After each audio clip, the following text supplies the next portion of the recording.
All right. Thanks so much, everyone, for joining us today. It's an honor to have you all with us. My name is Andrew Garsh, as Cindy just alluded to. I'm a 12-year veteran of the Canadian Armed Forces. And yeah, I'm very excited to have some speakers here from the public service. And also, I'd like to introduce my other moderator, Natasha. Oui, bonjour, merci Andrew. Également, je suis une vétéran de 12 ans, mais par contre avec 15 ans dans la fonction publique. Alors, c'est vraiment un honneur de vous avoir ici aujourd'hui en grand nombre, de pouvoir vous présenter toutes les possibilités. Okay, so to start the day off, I'd like to start with a message from our minister, the Honorable Lawrence Macaulay, Minister of Veterans Affairs and Associate Minister of National Defense.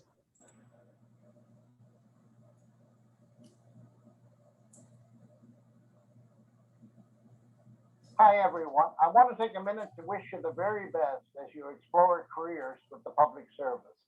No matter which path you choose, the skills you develop in uniform are going to serve you well. And if it's the public service, I know any government department will be lucky to have you.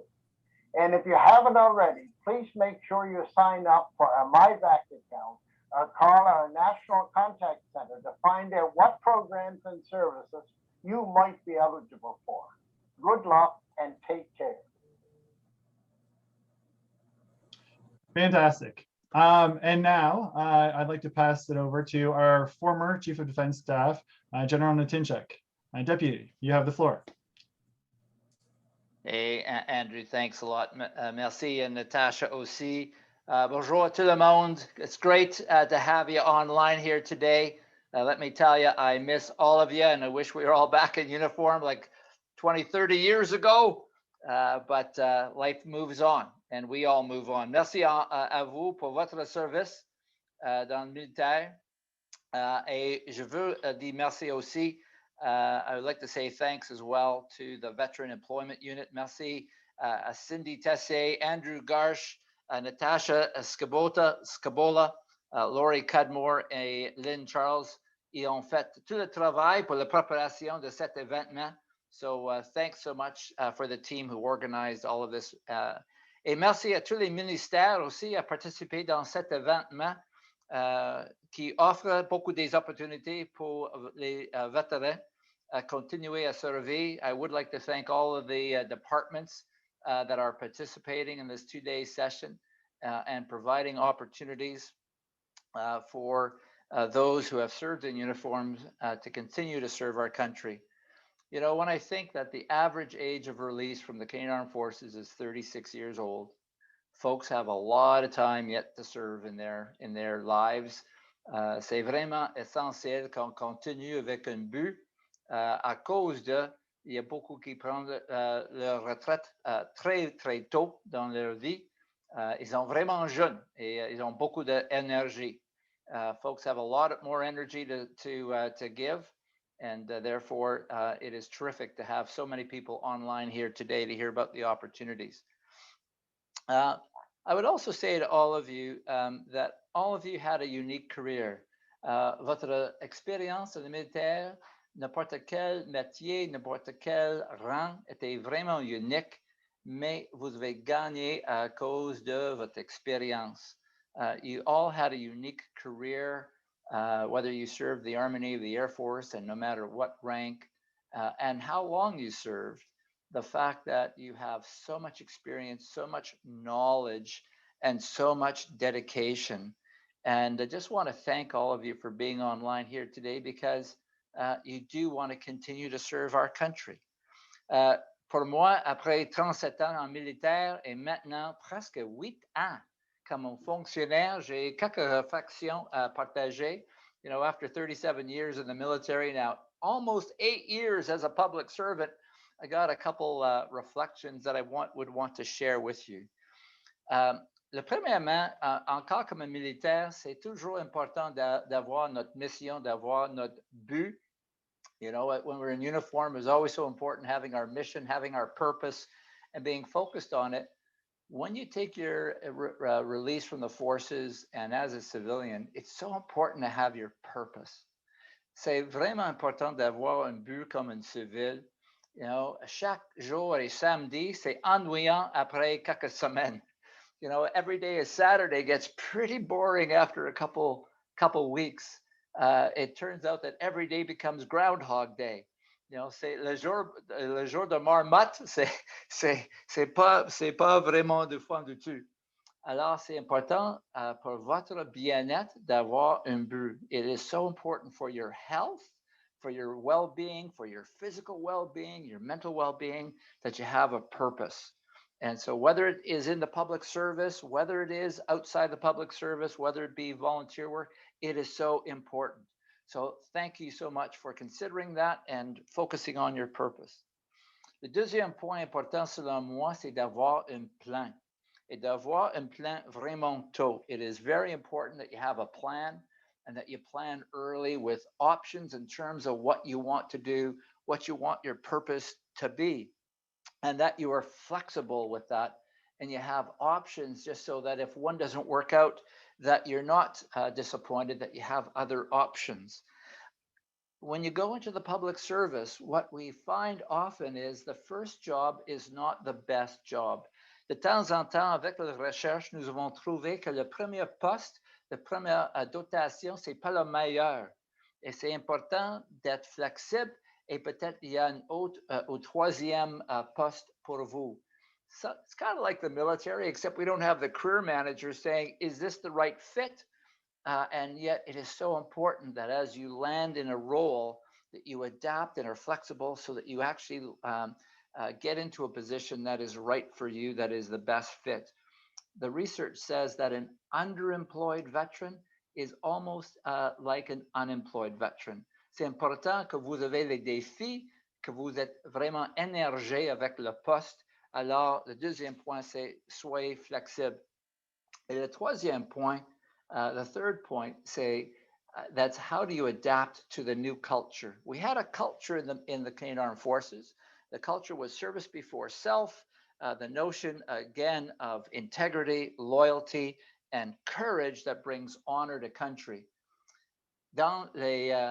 Comme un fonctionnaire dans le service public, les valeurs, c'est respect pour la démocratie, le respect pour les peuples, excellence, intégrité, et stewardship. It is a different set of values. And what's so important is that notion of respect for people. And again, creating an inclusive environment in the public service. So I would say to you, as you make this decision to join the public service, to recognize that the culture is different, recognize that the values are different. C'est important quand on s'adapte avec les valeurs, avec les cultures, comme un fonctionnaire. Et le plus important, selon moi, c'est le respect pour les peuples. I just want to finish off here because Cindy only gave me like an hour to speak, so I thought I'd try to keep it shorter than that. There are so many ways to serve Canada. Il y a beaucoup de voies pour servir notre pays. Il y a ceux qui portent le uniforme, les autres qui sont les fonctionnaires, les autres sont bénévoles. There's so many ways to serve our country. Some put on a uniform, some are public servants, and some are volunteers, but all serve our country. Thank you so much for what you've done so far. Bonne chance à vous pour votre prochaine aventure. Merci à vous. Thanks very much, Andrew and Natasha. Merci, Monsieur le sous-ministre, mon général. C'est toujours un plaisir de vous avoir parmi nous. Your mentorship and your support for veterans is so palpable, sir. So from ocean to ocean, thank you very much.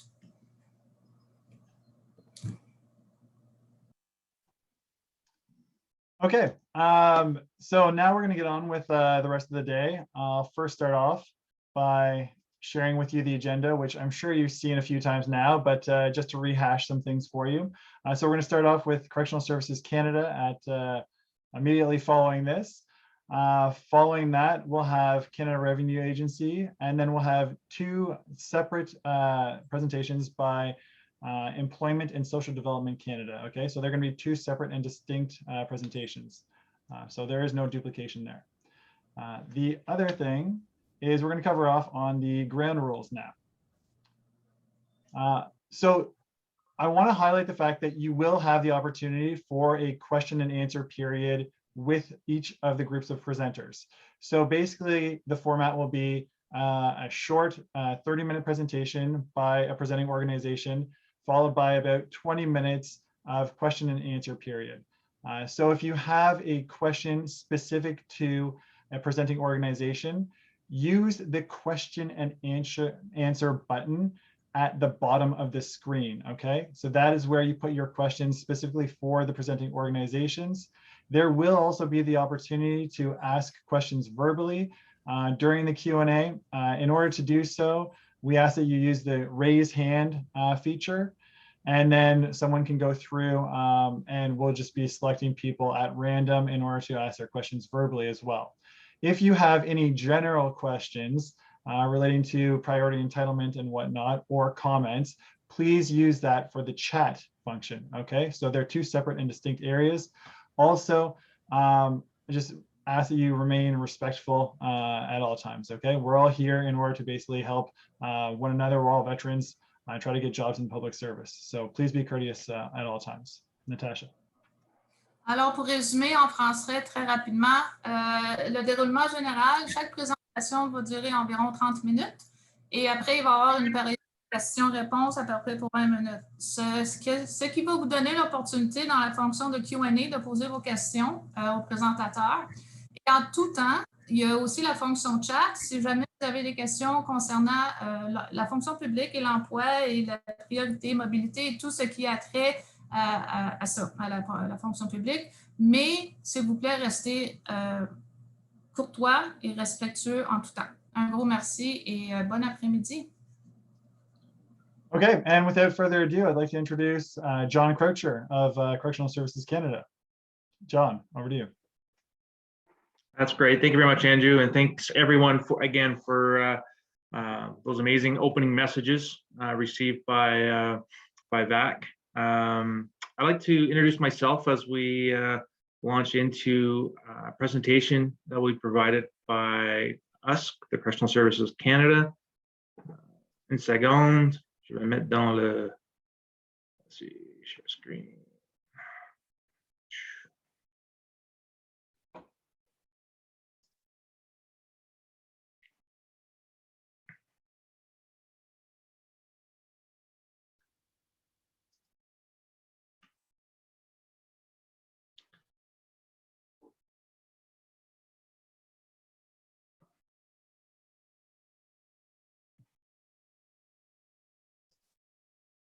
My apologies for the slow start here. Again, I just want to again say thank you for everything.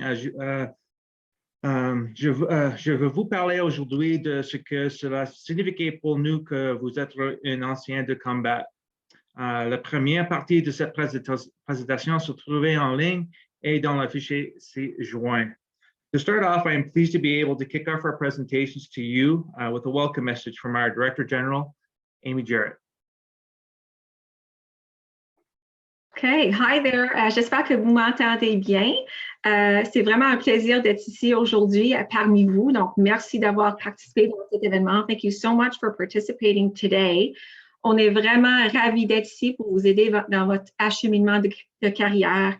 J'aimerais aussi dire un gros merci à Cindy et Andrew et leur équipe d'avoir organisé cet événement aujourd'hui.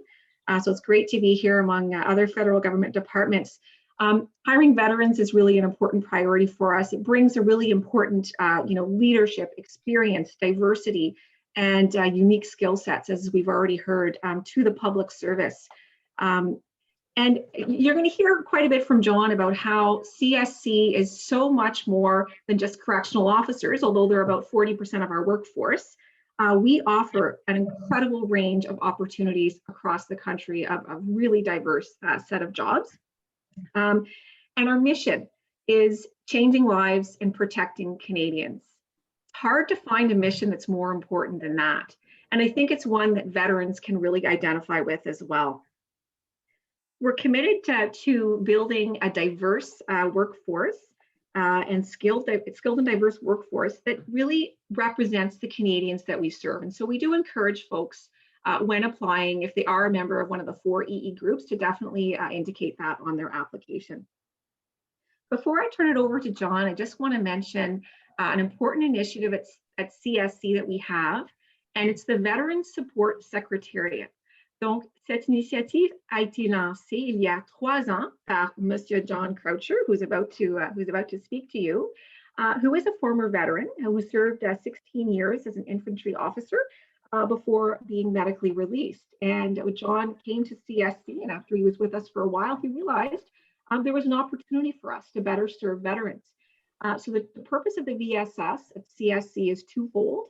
One, it's to seek to recruit veterans into CSC, and 2, it's to build and offer a support network for them to ensure that they thrive while they are with us. So with that said, I'm really pleased now to turn it over to John Croucher for the presentation. Thanks. Thank you, Amy. I'm pretty sure that the presentation is up now. Again, my apologies for that bit of a slowdown. Again, I want to make sure that it's understood how appreciative all the government departments that are here today to present to you over the next 2 days are. You are not just a retiring service member like most of us have been here, but again, you bring to the table a significant amount of resources, which we look forward to hopefully pairing up with yourselves.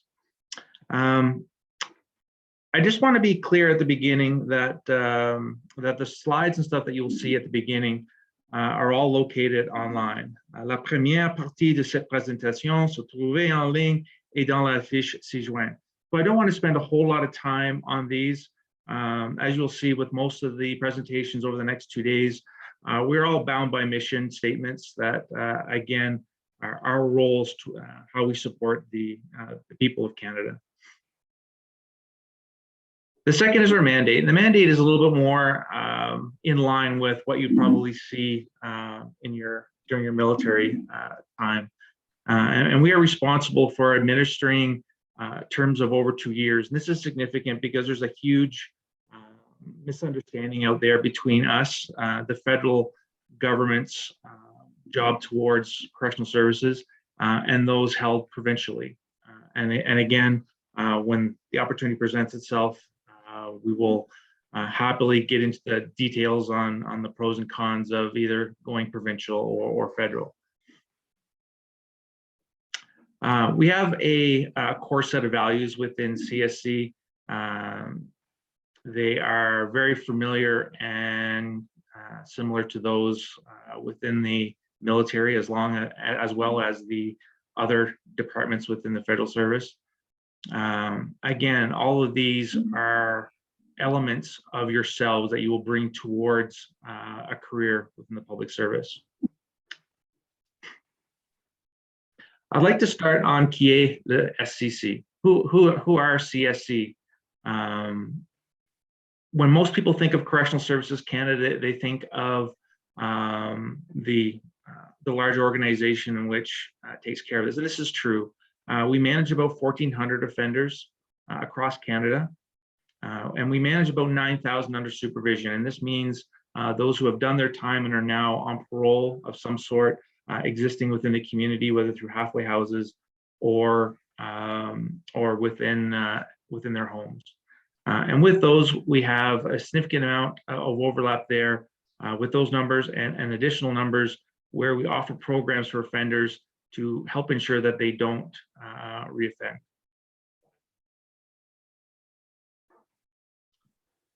Il y a plus de 18,000 employees dans la SCC. Of these I just mentioned, 10,000 of these are frontline workers. But what I also want to highlight is that we are not just frontline workers. We have a significant number of employees within CSC, almost half that support. And these are the positions that I think will also fit into the opportunities that you'll see over the next advertisements over the months to come. Qui sont les 8 000 autres personnes? Il y a une équipe d'administration l'équipe de maintenance, food services, institutional services, learning and development.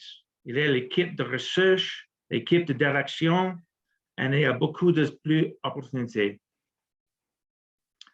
What I want to highlight by this slide is that we have a significant amount of opportunity. We are a very diverse employment option when you leave the military. We offer a very unique environment and one that shouldn't be sort of taken for granted. It is a challenging work environment. We deal in very interesting situations. But again, a lot of the opportunities and training and experiences that you have in the Canadian Forces will help create that transition into being amazing employees within these constructs. There are ongoing and specialized training available throughout your career with CSC. Again, we don't just put you in and leave you to figure things out on your own. We have a very extensive training program with a lot of career advancement as well. One of the highlights of being a federal department is that we have locations located across Canada. Again, this being extremely advantageous to those who want to remain close to where they're releasing from, or those who are looking to go back home, because we do offer a lot of opportunities in remote locations, which again has proven quite advantageous when seeking veterans looking for employment within CSC. As mentioned, there's lots of locations across Canada. The main three, the first being our institutions for women, Établissement pour la Femme. There are 5 of these across Canada, located from coast to coast. We have our institutions for men, Établissement pour les Hommes, and these are again located across Canada. We do have some unique locations that are mostly located, or they're only located in the prairie regions and the Pacific regions, and those are our healing lodges. And these are devoted to the support of our Indigenous offenders. Along with that, we have headquarters is located across Canada, and our national headquarters located in Ottawa. To get into the nuts and bolts of what I want to focus on today, and again, we don't have a whole lot of time, is that we do offer a transition support for veterans. Like Amy has mentioned before, we have developed internally to CSC an organization called the Veteran Support Secretariat, the Secrétaire d'appui aux anciens de combat. Again, these were established for 2 main reasons, and one, support the employees that we've already had who are veterans, and secondly, to help recruit more veterans because of the success that we've had with them thus far.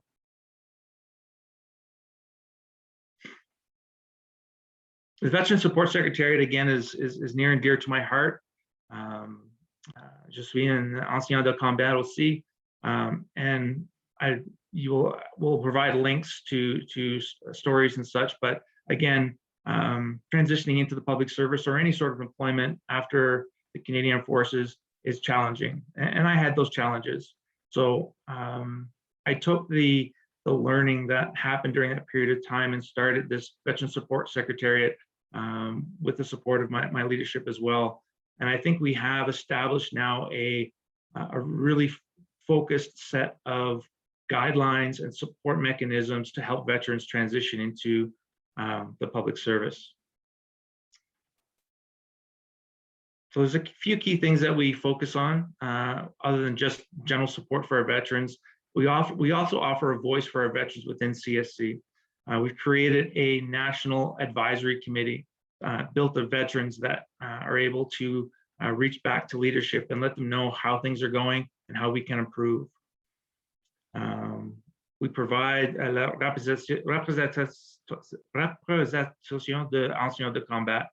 We represent veterans across the country in support of making sure we create that ideal environment for their success. most of all, and this is one that has just come to fruition as of late, c'est le soutien à la transition pour les anciens de combat. It's a transition support for veterans. And this transition strategy consists of a transition package and a support network that we offer internally. We provide initial guidance in hopes of creating a roadmap to assisting you to achieving the things that you want to do within your second career. We offer follow-up checks, 3, 6, and 12 months to all the veterans who wish to be a part of this. Again, this is not a forced on thing. It's there if you need it. So please, as you will hear a common message throughout the presentations over the next couple of days, the support is out there and it's up to you to reach out and make sure that you take advantage of it. The highlight today is our CX positions. These are our correctional officers, and these exist within the institutions and healing lodges across the country. We offer the general position of a correctional officer that is found in all of them. We have a lot of positions that you can look into joining, such as our quick reaction forces within the institutions, dog handlers, all things that you're all familiar with. And we also offer an additional learning package for those correctional officers that want to move on and be part of either our Aboriginal community within the system or the women that are involved in our system. And these require an additional about 2 weeks of education unless it's merged directly in. And then this will help you again start off a little bit more specific within the community that we work in. I know this was fast and furious. Again, my focus here today was just to give you a quick glimpse of what Correctional Services Canada is and what we have internally set up to support the transition of veterans. One thing that I can put up is the transition process. I'll leave this up while we answer the questions over the next, hopefully about 30 minutes or so, of what the recruitment process is for a correctional officer. I have this in both official languages here. So if you have any questions, please don't hesitate to ask. Andrew, that concludes my presentation. I have my team on standby within the chat functions to start answering questions. So we are good. Thank you very much for attending today. C'est ma plaisir pour présenter les choses pour Correctional Services Canada. That's awesome, John. Thanks so much. I really appreciate that. And thanks for leaving so much time for the Q&A period. I know that people really wanted to be able to do that. Just to remind everyone, if you could please post your questions specific to Correctional Services Canada in the Q&A section, that'd be fantastic. John and his team will go through and do their best to answer questions at this point in time. Et j'aimerais mentionner justement, just before we continue, that we are going to keep the questions on the event that we don't have time or that we run out of time to answer them. They will be answered in a different format as well, as this is being recorded.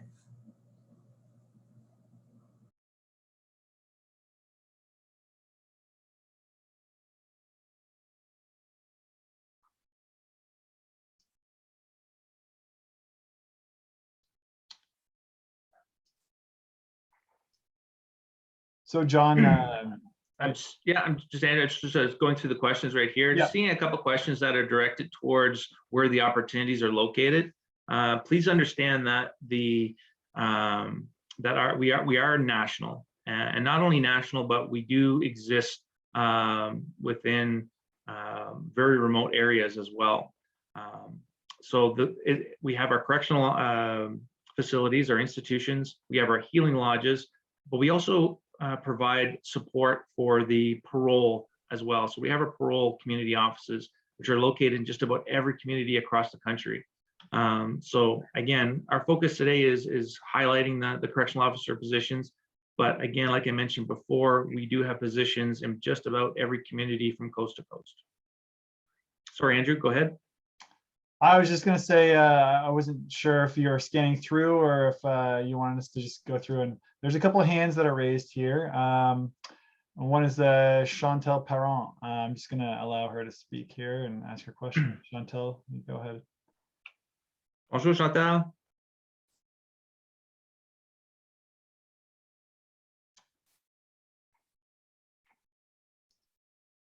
See if I can't find Chantal's question in the chat. Okay.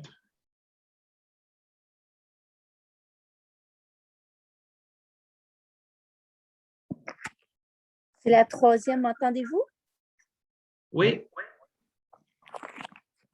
C'est la troisième question. C'est, ça m'a été répondu. Ils ont dit de regarder juste d'emploi.gc.ca, là, mais je voulais savoir s'il y avait vraiment des postes comme des assistantes aux médecins ou quelque chose de même qui se trouvent, parce que moi, j'en ai pas vu. Là. Natasha, for the benefit of the rest, would you be able to translate the question? Yeah, so basically, Madame Parent is asking if there's any positions available for doctor assistants. C'est ça, Madame Parent, Chantal?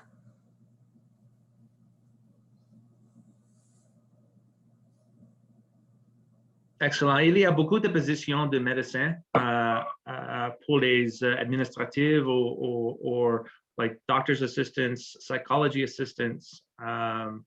We have a full gambit of opportunities within that. Now, there are a lot of situations where we will contract those things out privately, but for the assistants, there are positions, mostly on the psychological side. But please, if you have a specific location where you're looking at working, please forward that to our team and we'll get back to you right away. I also believe an interest for nurse positions as well. I think this is the general question, is that they're seeking to understand if there's nursing positions within CSE. We have a significant amount. Il y a beaucoup d'opportunités pour les nurses en Service de Cache Canada. We have every institution has its own full-time medical staff, which again may not include a doctor, but it does include a team of nurses. So that's all the institutions. And then we do have a representation within our national headquarters as well.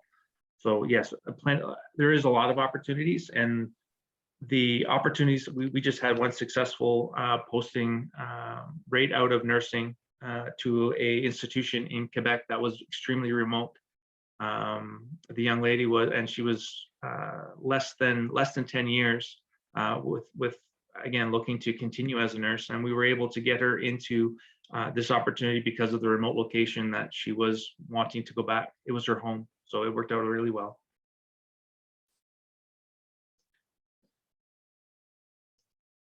Hey, John, we had a question, and it was whether or not you guys consider hiring CAF military chaplains to work in the same field. Is that something that you guys also have positions in? Actually, thank you, Andrew. Yes, again, another one of those mirrored sort of views. Our organization exists very similar to that of CAF, in which we are very self-sustainable internally. And we do have our own chaplains in all denominations as well. So yes, we do hire. As you can imagine, though, the turnover rate is not that high within, but there's lots of opportunities within. They're not just the chaplains, there's an administrative side behind them as well, which is, again, additional positions, again, across the country. But if you could forward again, your location, I think that's the key today that I'd like to get out there, is don't be afraid to reach out and say, this is where I am, this is where I want to be, what is available, because a lot of times positions that we'll have advertised for certain areas are also available in these remote areas as well, because they're hard to fill.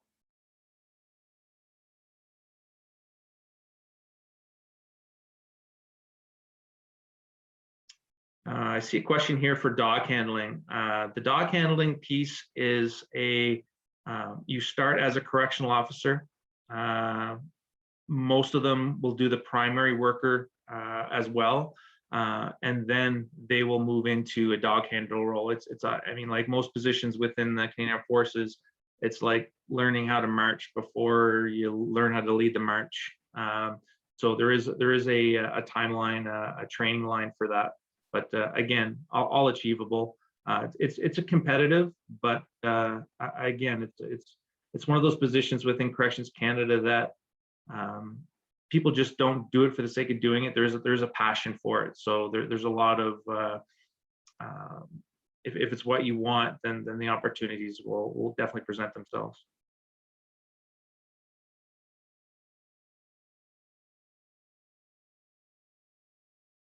Like I mentioned, a lot of questions here about parole officers. Parole officers are very, the dynamic of how they're hiring parole officers is changing constantly, with a lot of, whether it's education, whether it's experience within Corrections Canada, whether it's background in social work. Again, this is developing, so please do not deny yourself the opportunity to reach out for a position that you are interested in because you think it may not fit. There are parole officer positions available across the country. We are short of parole officers, mostly because of the challenge for training.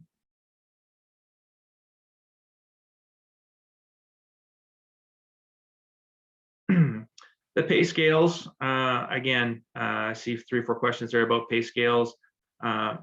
As far as similar to those at CAF, we fall under the government pay system as well, which are all categorized across. So, you know, unless there's some sort of specific, an AS5 at Correction Canada makes the same as an AS5 with a different organization. How those transfer over and compare to Canadian Armed Forces, I don't think there's any sort of magical math formula that makes them or justifies whether they're close or not. It's all based off the types of positions. So I would become familiar with the pay scales. They're all available online in that way. And all the positions you apply for for the public service will have that employment category right in the job posting as well. So you can easily look it up and see what the pay rates are.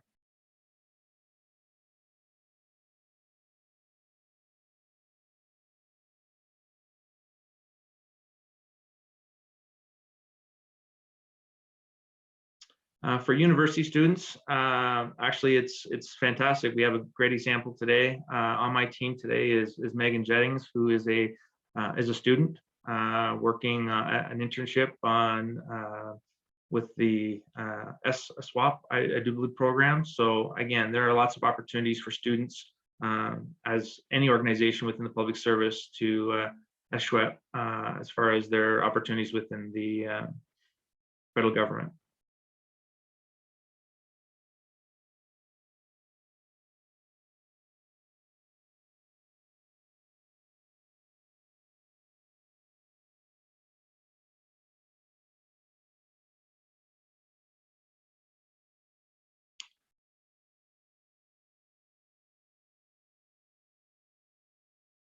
Like I mentioned before, there is a significant amount of diversity within the positions available at CSC.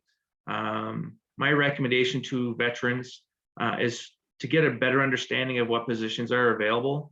When you go into jobs.gc.ca, please don't look up just the positions in your area. Look them up nationally, and you'll see most of the different types of positions that are available. Again, most of these positions are institutional.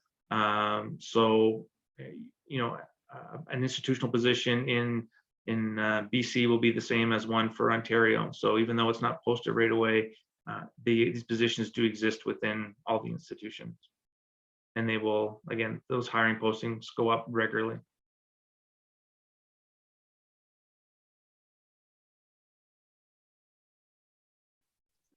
Hey, John, we had a couple questions about applying for positions in certain locations across Canada. Is there a way that the individuals can go through and sort through what positions are available in their geographic areas? our job posters, again, thanks, Andrew. Those job posters are very generic when they go up for a lot of them. So they will have several different areas that, we'll be looking for an FS4, food services, and they will list probably almost every region. So my recommendation is just don't be afraid to apply for positions. Keep your eye on the posters. As for correctional officers, your application to become a correctional officer is specific to the area that you want. So if you want a position in Kingston and a position opens up in Vancouver, we don't come to you and say you're going to Vancouver. If you apply for a correctional officer position in the Kingston area, that's where you will go. So that's how you are selected. So that eliminates a lot of the initial fears of getting posted somewhere on that first one.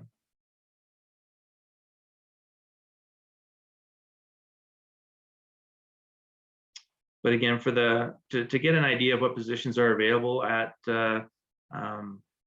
CSC, please don't hesitate to, again, look nationally. Don't just, again, be specific, look at them all, because we rotate those postings regularly. Hard positions to fill in one place may not be in another. But again, if you look at them nationally, you'll get a good idea of what kind of jobs are available. Our website does have a list of generic positions that we have, but again, there's just so many. I wouldn't just go off of that. Just have a look. If it seems like it existed, if it's a position that existed within CAF, it's most likely a position that exists within CSC as well.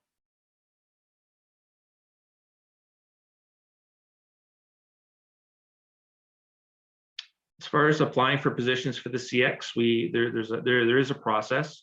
Again, the presentation that will be made available to you at the tail end of it will show the different aspects of becoming a CX. So there is medical while you're at depot. Again, one of the big things that we work on with the Veteran Support Secretariat in our recruiting piece and our support to recruiting is to make sure that the veteran is fully, as much as possible, aware of what the position entails. We don't want to put a veteran in a position where they're in a job that they cannot be successful at. So we look at these, we create conversation, we make sure that you're as fully aware of what is going to happen, and provide recommendation as well to ensure that, again, you have the most success. If you're successful, we're successful.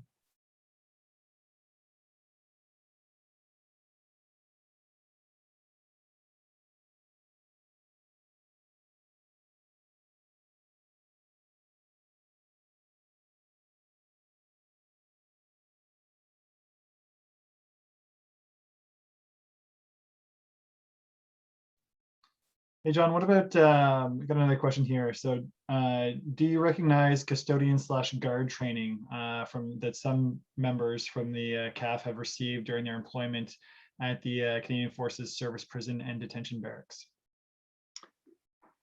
During the process in which we look at potential candidates for selection, we take all into consideration. It's not something that will create an advantage at this point. Like I said, for most, everything that you do leading up to this will provide an advantage to you once the training gets started. And that's the way I like to explain it to everyone. There's no tick in the box that says if you have this, you'll be selected before someone who doesn't.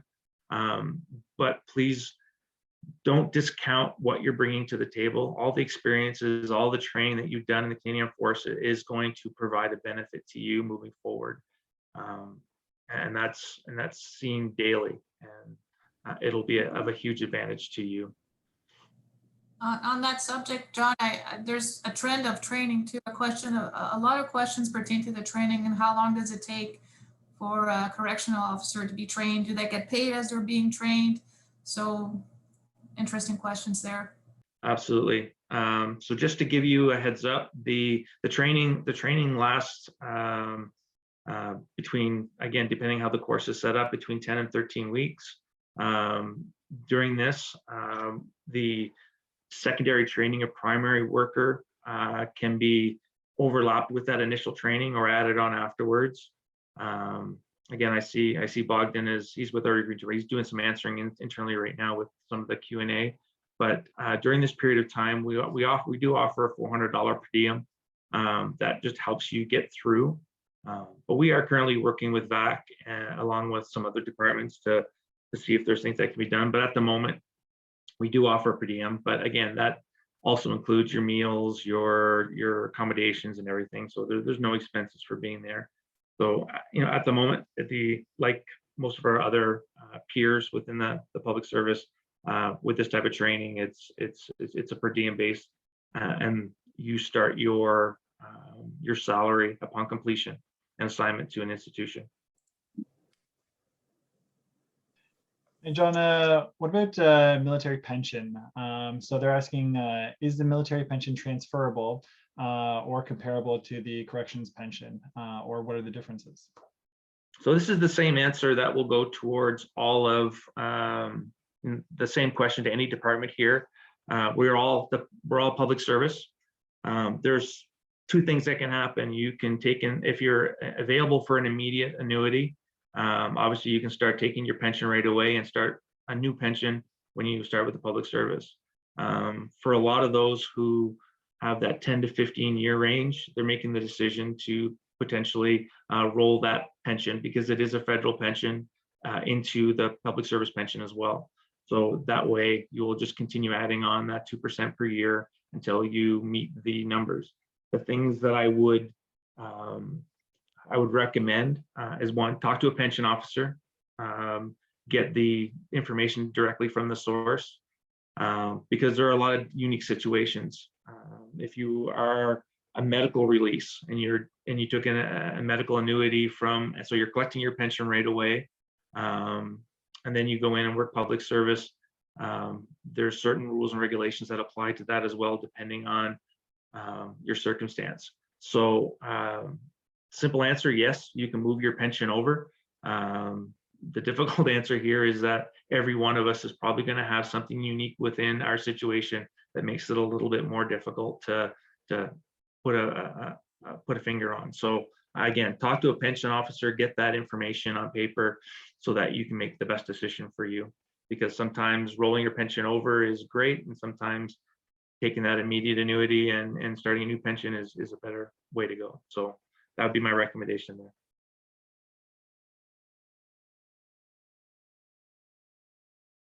The big difference between the provincial system and the federal system when it comes to corrections is that option is available for the federal side, but not the provincial side. It's a different pension system. So again, if you're looking at the provincial government, please make sure that you talk to a pension officer first before you make any decisions upon release.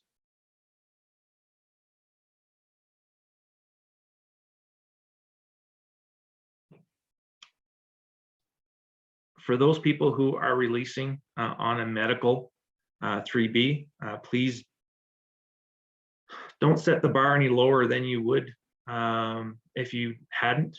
I'm a medical release, and I did not prevent myself from looking at any positions that were of interest to me. Make sure that you have the opportunity to talk to somebody, find out as much about that position as possible, so that when you make your decision, whatever the medical reasons were that led to your release is not going to prevent you from being successful in the new position either. So again, a lot of it is up to you, but again, set yourself up for success, but don't deny yourself an opportunity because you feel that you have a medical release that again makes you any less of what you can be.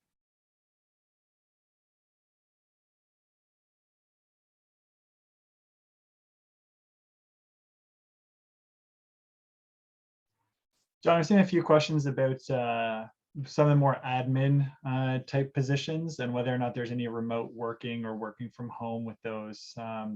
Obviously, you can't comment on what your department's going to be doing as a whole, but I'm sure there's, you know, some information as to did that happen in the past?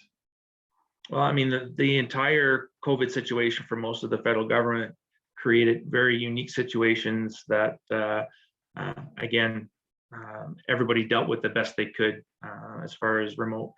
But that said, I think a lot of government departments are going to relook on how they do things, but that will be specific to them. As for us, we did have some remote stuff prior to COVID. We had a little bit more afterwards, but all these things will be reevaluated once the situation becomes a little bit more clear on the direction forward. Okay, fantastic. Thanks so much for that, John. I really appreciate it. And thank you very much for your time today. Merci beaucoup. On va commencer dans 10 minutes avec Canada Revenue Agency. Okay. And for those of you who have been asking, here is our schedule for the rest of today and tomorrow.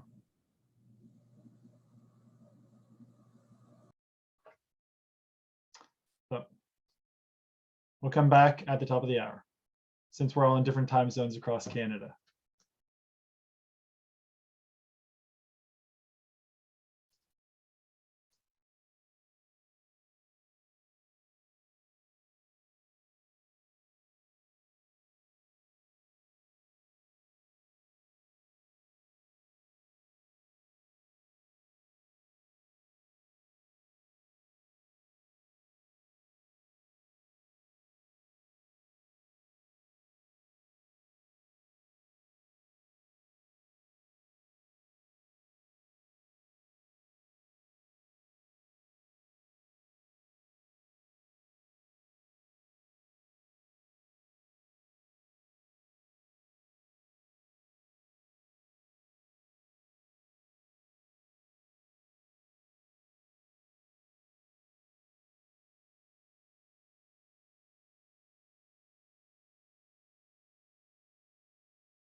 Okay, everyone, welcome back. Just to recap, so our next presentation is with Canada Revenue Agency with Marty Frank. Followed by that, we'll be hearing from ESDC and then a second presentation from ESDC, two separate presentations, all right? It's not a duplication. Also, I'm just gonna cover off on some of the ground rules again for the engagement, okay? So if you have a question specific to Canada Revenue Agency, please post those in the Q&A function down at the bottom of your screen, okay? If you have a general comment or question about priority entitlement with the public service, please put that in the chat function, okay? There are two separate locations and CRA is going to be monitoring the Q&A function, all right? Natasha. Alors, juste pour vous rappeler que durant la présentation, si vous avez des questions pour le présentateur et le contenu, allez dans votre Q&A. Et si c'est pour la fonction publique, dans l'application chat. Alors, merci et bonne écoute. Good. And before we start up, I will also remind you that we will be recording this, or we are recording this, and we will be sending out the link for these presentations at a later date. And once we have that, we'll send it to you. OK. On va commencer maintenant avec Marty Frank. Marty, over to you. OK, merci beaucoup, Andrew. Est-ce que c'est possible pour moi maintenant de partager mon écran? Oui. OK.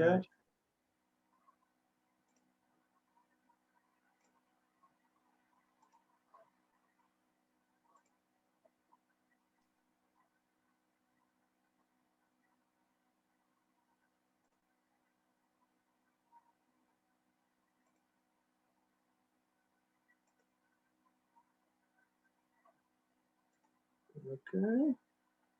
OK, c'est bon. OK. Bonjour tout le monde. Comme Andrew a dit, je m'appelle Marty Frank. Je suis ancien membre des Forces canadiennes.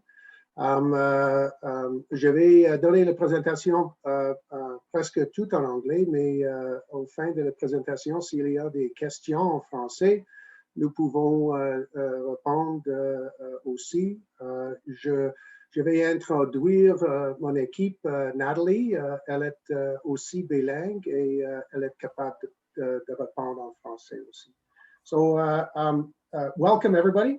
Just a quick intro. I've got Nathalie, who is also part of the CRA here, who's on the screen. She is working in CPP-EI rulings, so in the appeals division, and is also a current member of the Canadian Instructor List. We've also, and so Nathalie, can you turn your camera on as well so that everybody can see you there? Well, hello, sir. It is on. All right, perfect. There we go. Just wasn't showing on my screen. Excellent. Good to see you. And then as well, I've got Steve, who is also a CRA employee, but working in our Human Resources Division as a strategic recruitment advisor. So I was a member of the Canadian Armed Forces for about 35 years, retired back in 2017. I got a job right away working in ADMIE with the infrastructure side of things. So got to work with a bunch of smart engineers there and project managers. And then I joined the Canada Revenue Agency in 2019 as the director of the Edmonton Tax Services Office.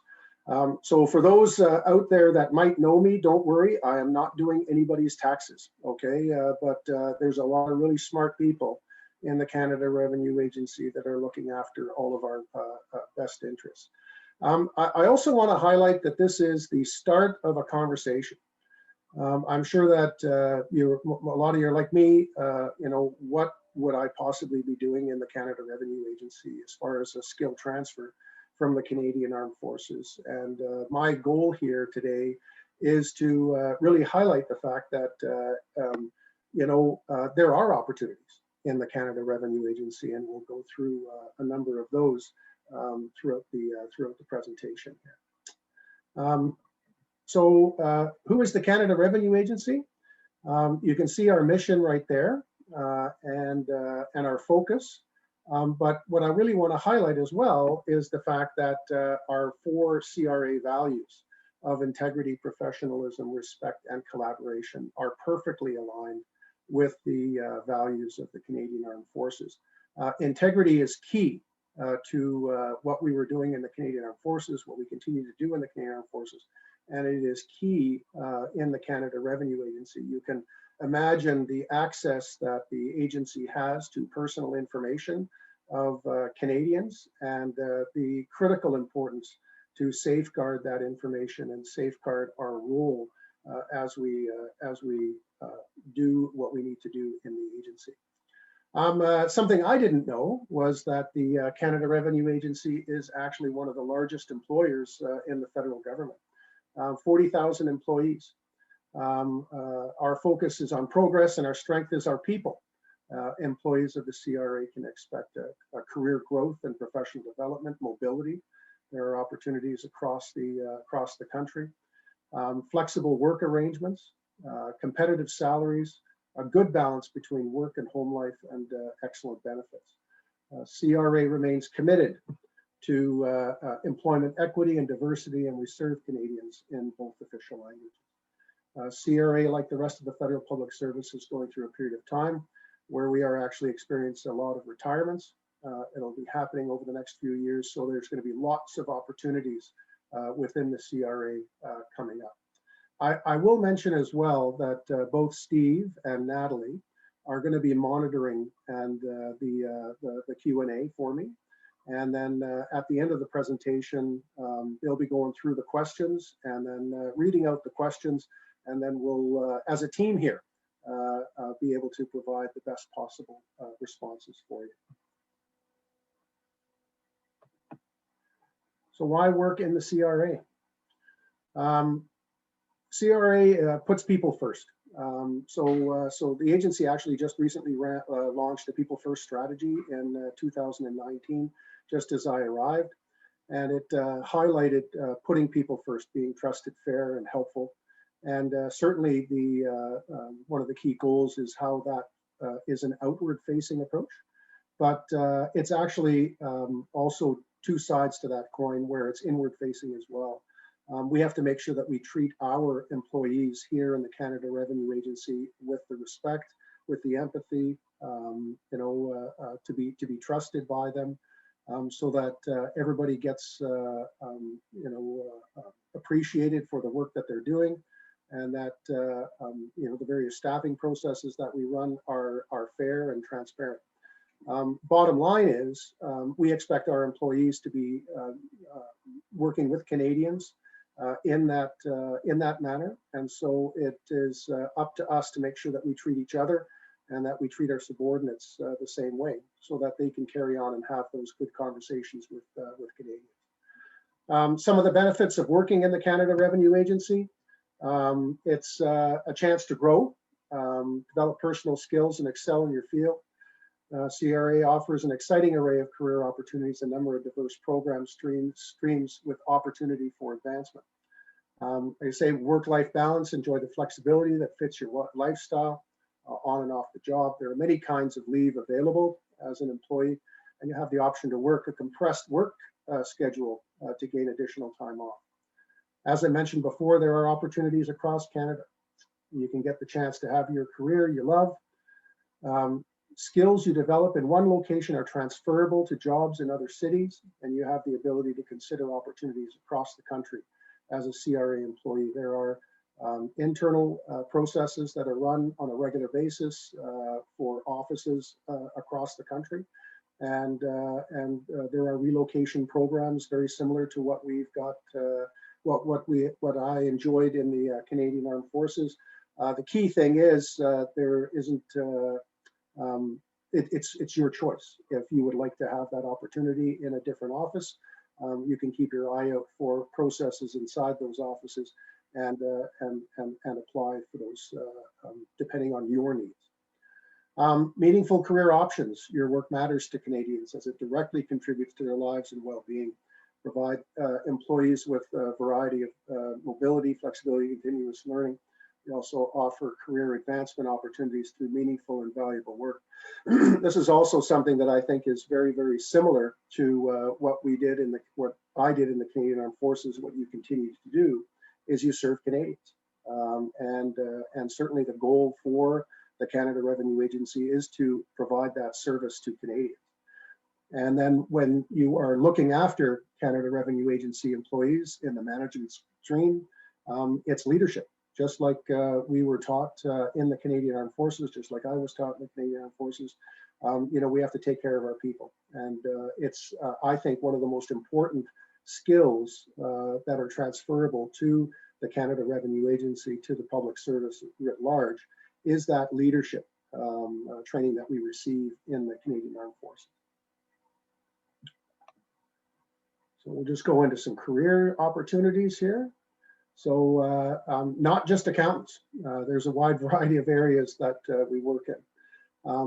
Appeals, delivers sound, timely, and impartial decisions and replies to resolve tax and CPP-EI disputes, provide taxpayer relief and service feedback. We've got assessment, benefit, and service, processes tax returns, payments, administers key services of the CRA, such as benefits programs for all Canadians, compliance programs, audit, collections and verification, fosters taxpayers' understanding of tax obligations and promotes voluntary and timely registration and filing. Finance and administration facilitates the delivery of CRA programs and services by providing advice and services on financial and resource management, security, administration, and real property. This is something, the F&A side of things, an area that I feel that there are some real opportunities to have a direct transfer. When we talk about finance officers in the Canadian Armed Forces, very similar to the finance officers that we have in the Canada Revenue Agency. Facilities management, that real property stream, looking at renovating and maintaining real property that the Canada Revenue Agency occupies. Security, administration. So I think there's all sorts of great things to leverage the experience that Canadian Armed Forces members have. HR, another great area where the Canadian Armed Forces will provide that, that career management, running processes, the like, taking care of folks, labor relations, some grievances, just managing people. Information technology, another direct transfer. We have complex computer systems that require well-trained technicians to be able to manage and make sure that those systems remain online and protected so that we can continue to do our jobs. Types of job vary within the Canada Revenue Agency. We've got temporary opportunities, permanent opportunities, terms and perms, and also indeterminate. There's part-time opportunities as well, depending on your needs and the needs of the agency. I noted that there was some questions with regards to pay, and how the pay works out. So a computer IT technician, could be between 55 and 134. Auditors between 46 and 124. Human resources between 48 and 111. So, and executives, from 90,000 up to 200,000 for the most senior executives in the Canada Revenue Agency. So these are all just highlight, just make sure these are all approximate and are subject to change depending on where we are with regards to negotiations with Treasury Board and the pay. Let's go here. So minimum education. So this slide here just talks about what some of the minimum education requirements are for folks within the Canada Revenue Agency. You can see what you need there. I do want to highlight that unfortunately in the French slide, malheureusement dans le diapo français, on manque la classification IX, mais comme dans les forces canadiennes, c'est nécessaire d'avoir une un degré baccalauréat pour entrer dans le cadre exécutif dans le CRA aussi. So you can see those are the main streams, the main job classifications, EXs, MGs, management. What I found was really interesting coming into the Canada Revenue Agency is that the hierarchy is very familiar for people who were in the Canadian Armed Forces. You've got teams that are about 10 people. You've got team leaders that are responsible for the teams. You've got managers that are then responsible for 3, 4, 5 teams. Then you've got assistant directors that are responsible for 3, 4, 5 managers. And then you've got directors that are responsible for 3, 4, 5 assistant directors. So a very, very hierarchical organization, very similar to the Canadian Armed Forces.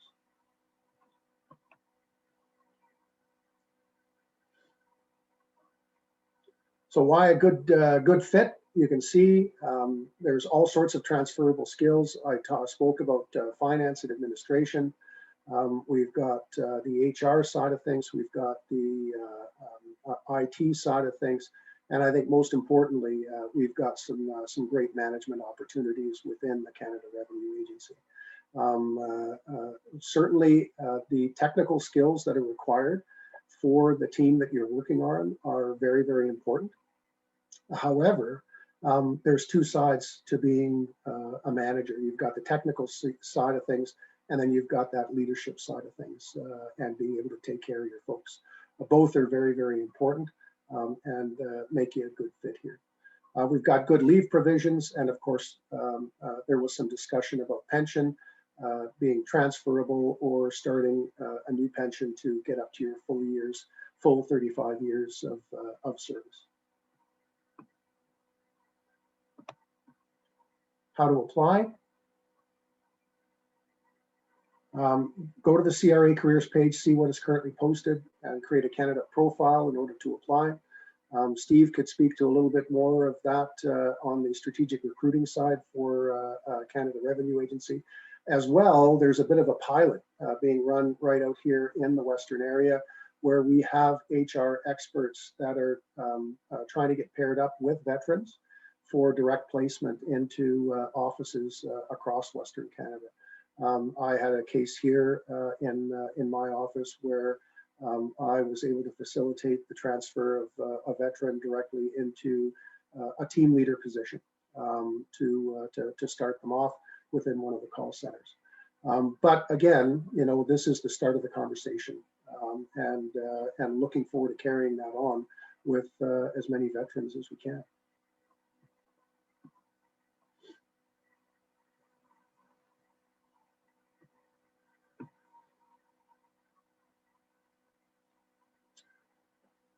Other ways you can find out about CRA jobs, use social media, Facebook, LinkedIn, and of course the CRA careers there, find the CRA jobs.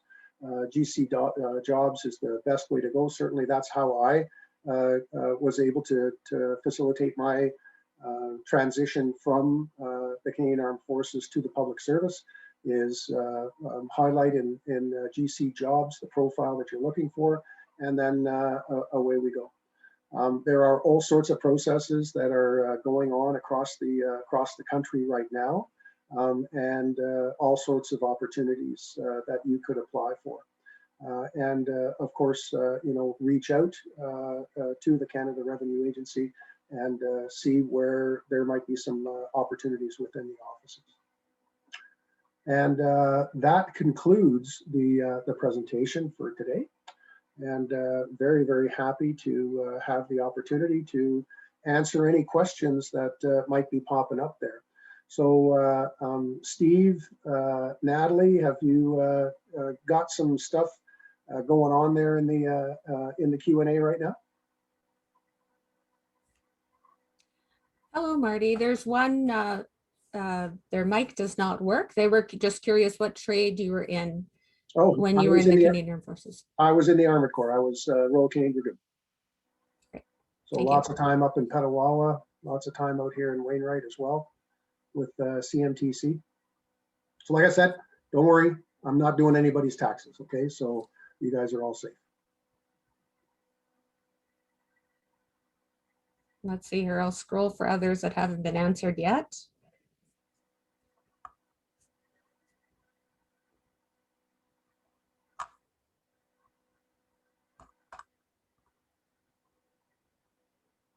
And I'm not seeing any hands either. There is a hand function I'll mention though, if anybody is comfortable asking. Oh, Adam live. Johnson raised a hand.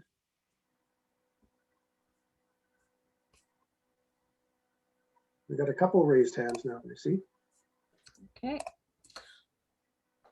Pardon me, folks. I will see if I can unmute you so you can ask your question. One moment, please.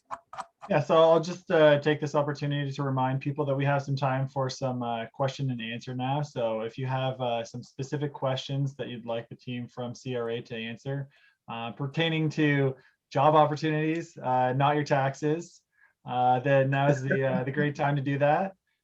So again, as Natalie said, you can use the raise hand function and we can allow you to actually speak and ask your question, or you can type it in the Q&A and we'll start sifting through those questions and answering those as we can.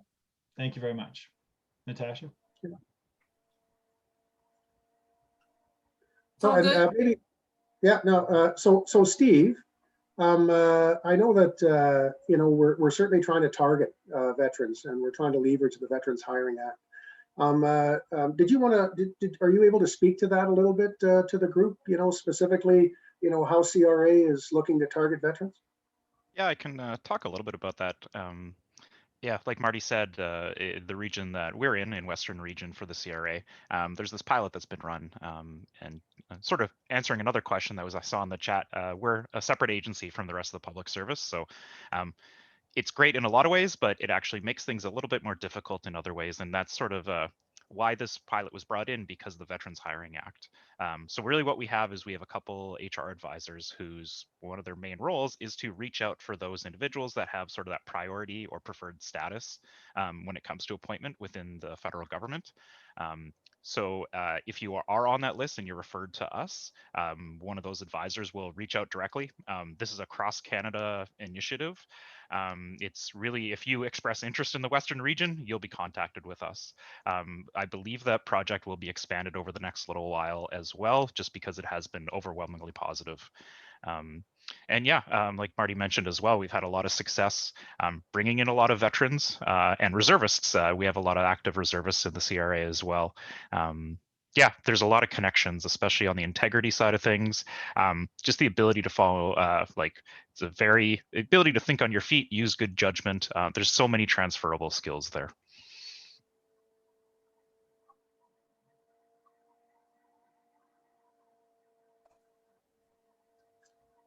Oh, I don't see Adam with his hand up anymore. In the raised hands here, we've got a Jean-Francois. Jean-Francois, I'm going to allow you to talk right now and you can ask your question, okay?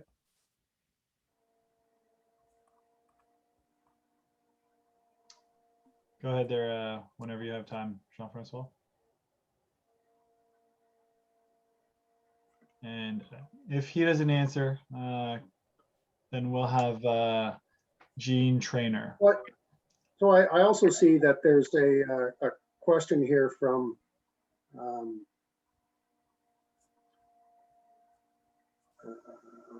Adam John, I think it was. So it's been a while since I used my account diploma, over 10 years. I also served in the military for close to 10 years. Would I still be considered? So there are various educational requirements that are required to become an auditor in the Canada Revenue Agency. Right up through from, you know, a basic accounting diploma, you know, could get you in as potentially an AU1. And then all the way up through, we support our employees as they transition all the way through to become CPAs and get their certification. So there's a continuing education program for our auditors. And like I said, you start out where you start out, and then we can transition you up through. Yeah, and I'll just answer a couple questions that sort of came up just as a result talking about these priority recruiters. Essentially, if you are on this preferred status or you have that priority status, your names will come to us directly through the contact, through the, I guess, through the program, through Veterans Affairs and through the VHA, the Veterans Hiring Act. Those names come directly to those individuals. And then as soon as we get that, that's when sort of that first contact is made. They'll reach out, talk about what you're interested in for work, what areas of work here that you're interested in, what offices, those sorts of things. And then, yeah, that gets the ball rolling on our side of things. Yeah, so Steve, I see another question here. For those looking to work in HR, do applicants require their certified human resources professional designation? I think I'll let you answer that one. Yeah, we don't. Like, I don't have my CHRP certification. There are some advisors that do have it. We actually do participate with the organization, however, though. So we do professional development. It's just not a requirement to sort of pay the dues, go through all that to be considered for HR in the CRA. So I see that that's that, how to get on the list.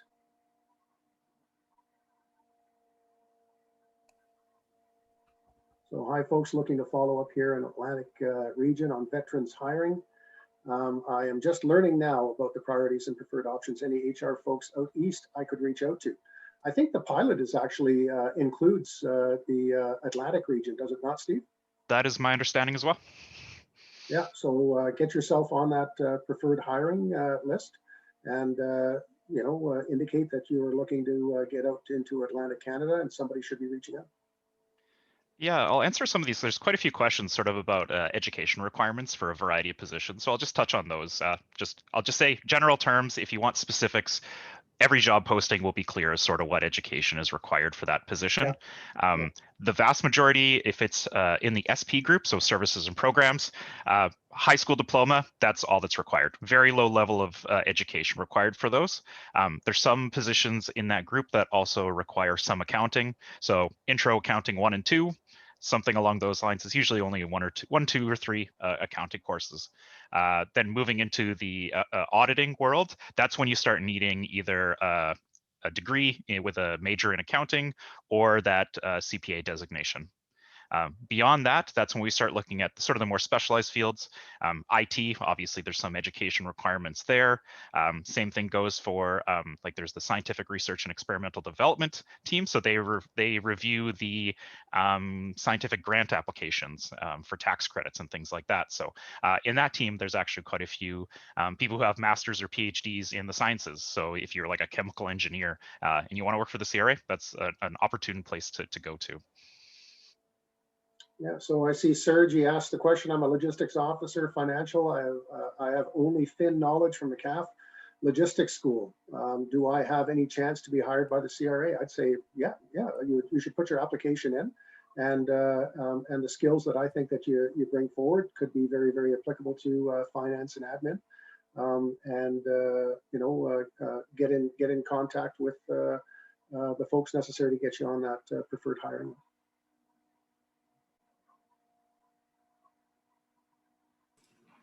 Hey, Marty and team, there's quite a few questions about remote opportunities and remote work, and you know, sure. I think we also have people wondering, you know, will remote work be over when the pandemic is over, and you know, just interested in what CRA's position is on that. Sure. Thanks for the question there, Cindy, and great to see you. The pandemic has put our work model on its head, just like everyone else, and as John mentioned. So right now we have almost all of our workforce working from home. There are some offices where they have to be handling paper, you know, the tax centers, the tax center in Winnipeg, for instance, where we've got a lot of employees still in the office. But by and large, there's a great deal of remote work that's happening. So I would say before the pandemic hit, you know, we had, you know, a couple of percent, you know, less than 5% of the workforce that was working from home. And those were formal telework arrangements for specific accommodations requirements for specific employees approved on a case-by-case basis. Where we're going to land is still unclear. But the general consensus, it'll be somewhere in the middle. from where we are right now and where we were before the pandemic. Things that are very much in question is, onboarding, training. Yes, we can do the training virtually, but can the training be better done in the office? Bringing people on board beyond the job training piece. Again, yes, we're making it work virtually, but again, having somebody in that cubicle beside you, where if you have a question and you can just poke your head up and ask, the effectiveness and the efficiency of onboarding and socialization and on-the-job training is just so much better when it's in the office. So it'll be a combination of both.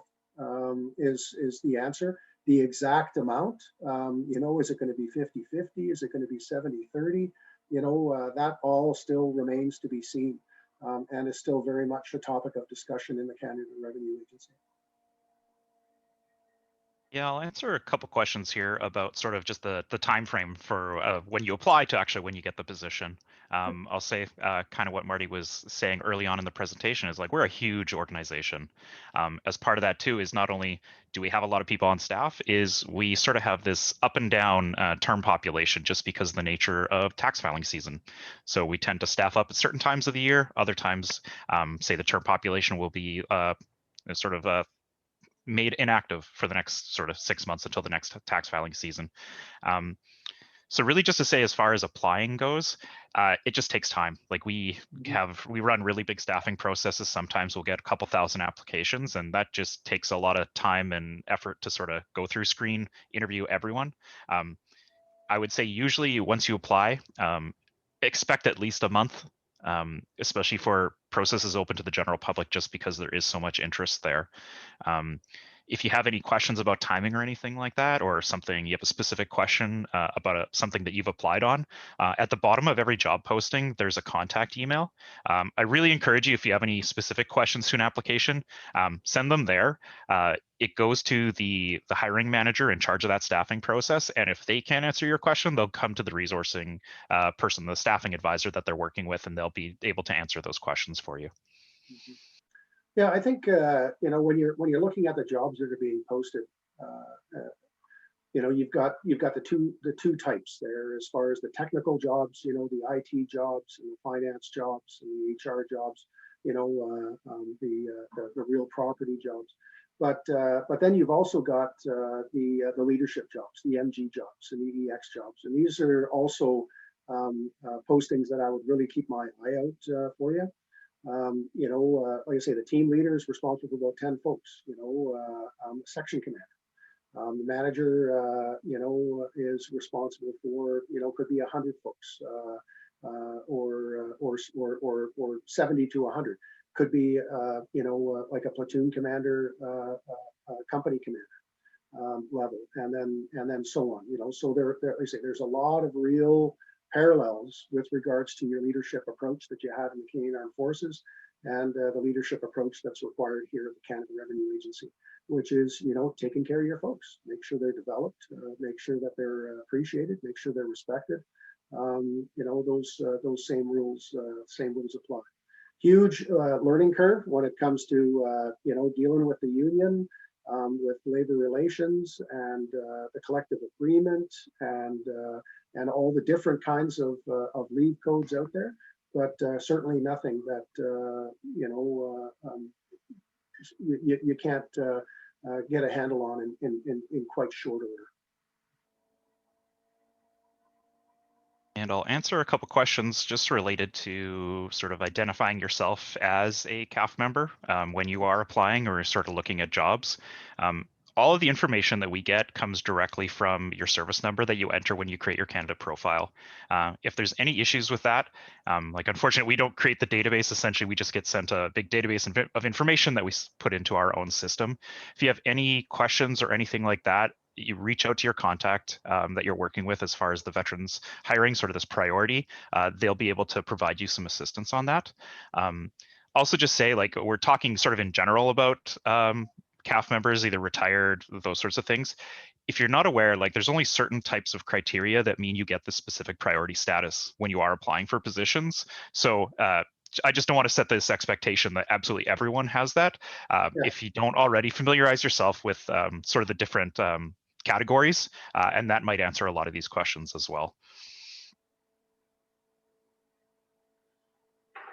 Okay. Anything else out there floating around, Steve, Natalie?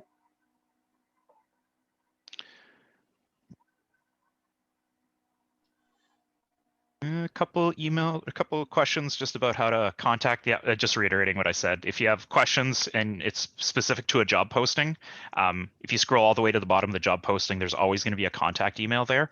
They'll be able to answer your question. If they can't answer it, it'll come directly to whichever staffing advisor they're working with to help them with that.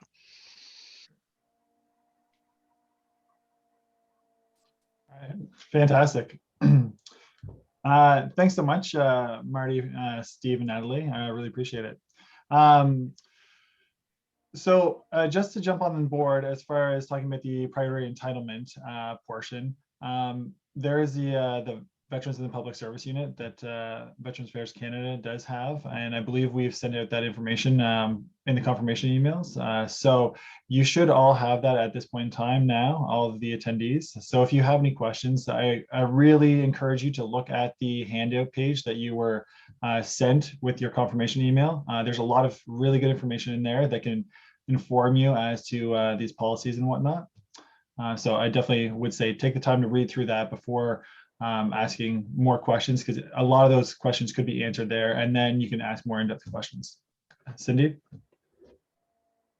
If we don't have any more questions for CRA, I think we can probably wrap this one up and give everyone an extra long body break. But thanks so much, Marty, Steve, and Natalie. And I will say, as a junior officer, a junior armored officer, and having Colonel Marty Frank as my first op, so it's great to see you here.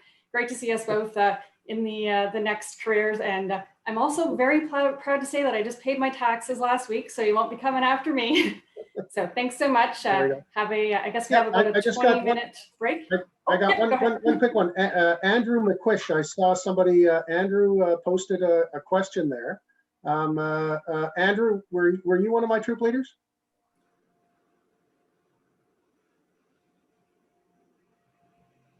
That's me. Oh, not seeing it. Yeah, no, I see into the chat there. Right on. Well, great to hear from you. If you've got my email there, reach out. It'd be great to catch up, see how you're making out. Okay, fantastic. Thanks so much, everyone from Canada Revenue Agency. I really appreciate your time. Thanks for coming out today. All right. Thank you. So the next presentation that we have coming up is Employment and Social Development Canada. So I'll just recap very quickly right now where we're at as far as the overall schedule. So we're running a little bit ahead of time, which is always nice and allows us to have some body breaks and whatnot. Please continue to post any questions, general questions that you have in the chat function, and we'll do our best to have those answered. And if we can't have them answered now, then we'll try to follow up on those later on. I also want to take this opportunity to let you know again that this is all being recorded. So when the recording is done, following the event tomorrow, what we'll do is we'll take that and we'll put it through its proper processes, and then it'll be posted online. And we'll use the email that you provided to us to register in order to send you the location of where that video is going to actually be put up on the internet. Okay. And lastly, in that email that you'll be receiving following this event, we'll advise you of some new and exciting things that are happening with the Veterans Affairs Canada LinkedIn account. So keep an eye out for that because we should be getting some really interesting news in there. All right.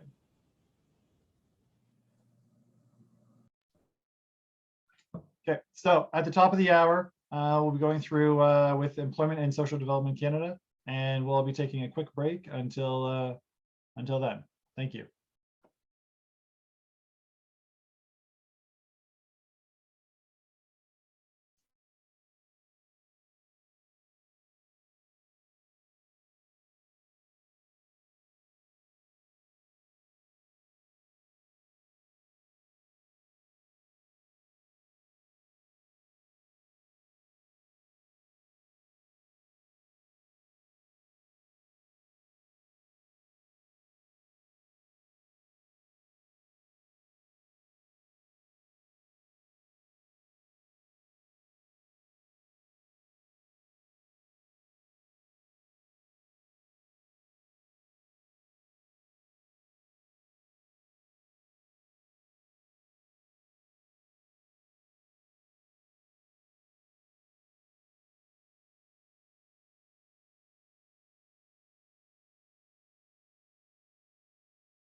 So for anyone who's just joining us now, we're taking a quick break before the top of the hour, and we'll have ESDC start with the first presentation from them at that point in time. Thanks.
All right, so for those of you who are still there right now and haven't taken the body break, this is the document that I was referring to. So this document has been sent both in French and in English.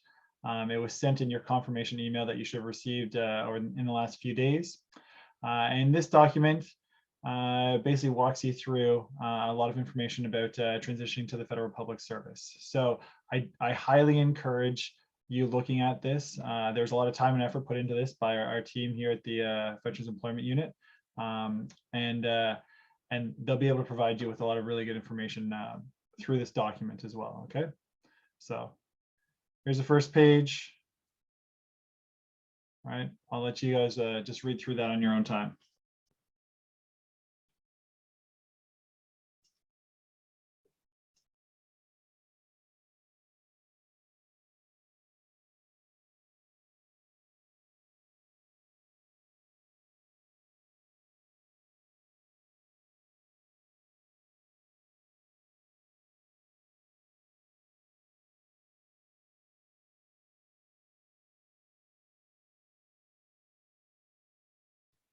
My apologies, I didn't have it screen shared. So this is the document right here. So it says transitioning to the federal public service at the top. Page 1, I'll just keep this up for a couple minutes here, and I'll switch over in about 2 minutes to the second page and then again to the third page.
All right, so we got a question here about how we can make the page bigger. So the page that's being shared right now, it's 3 pages, and those are the 3 pages that were sent out as part of the document over the weekend, which you should have all received. If you didn't receive that, then please contact the Hire a Veteran inbox at Veterans Affairs Canada. Okay, so now we're going to be starting up with our next presentation. And before we get started there, I'm just going to very quickly go over what the rest of the day is going to hold for us and the ground rules. Okay, so coming up right now, we've got Employment and Social Development Canada.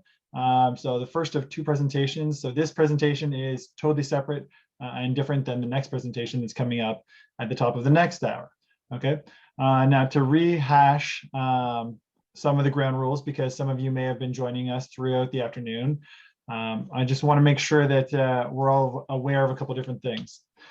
So the first is that if you have questions specific to the ESDC presentation, please post those in the Q&A function, which is at the bottom of your page. Okay, there are 2 places where you can write text there. One is called chat, the other is called Q&A. The questions specific to ESDC, put them in the Q&A section. If you have questions that are general comments or pertain to priority entitlement, put that in the chat. Okay.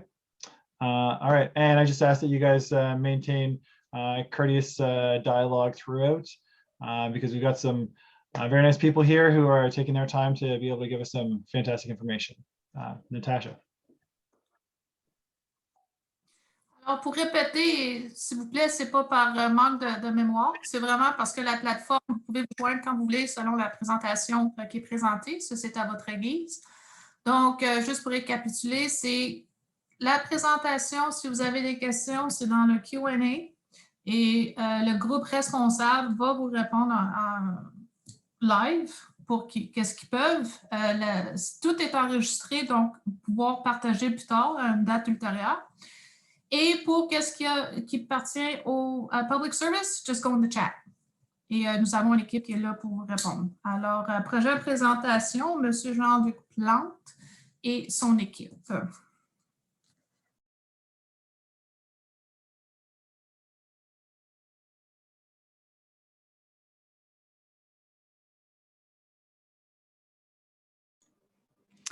All right, I just want to make sure, can everyone see what I'm sharing on the screen right now?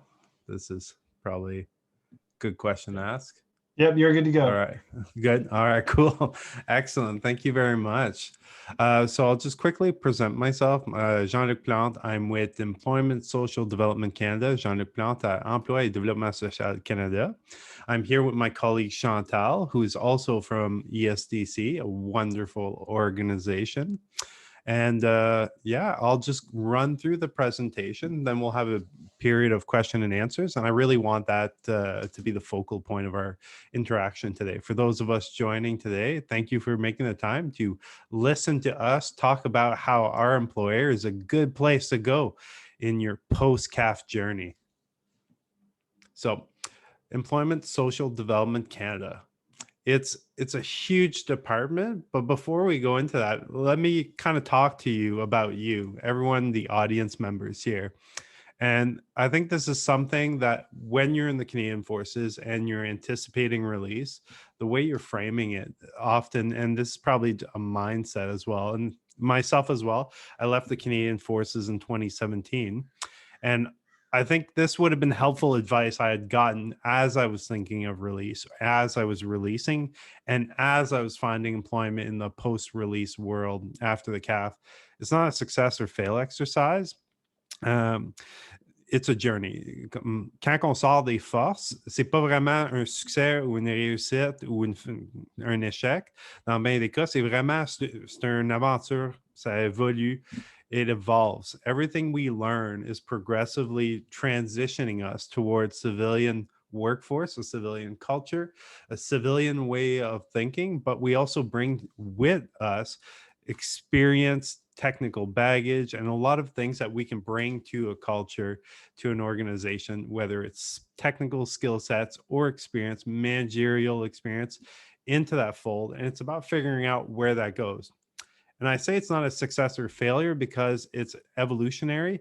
You're going to come out of the gate and you're going to experience different things. And it may not be exactly what you anticipate as you're leaving the Canadian Forces. I think this is important to keep in mind as you sort of look at this release or after the Canadian Forces employment sort of the way you're framing it. And this is the other part I think is also very important for a lot of Canadian Forces members, regardless of if you're a private that just had 3 years in, or you've been in for 35 years and you're looking for something else. It's hard for us as individuals when we leave the Canadian Forces to do a one-for-one translation of what we've done.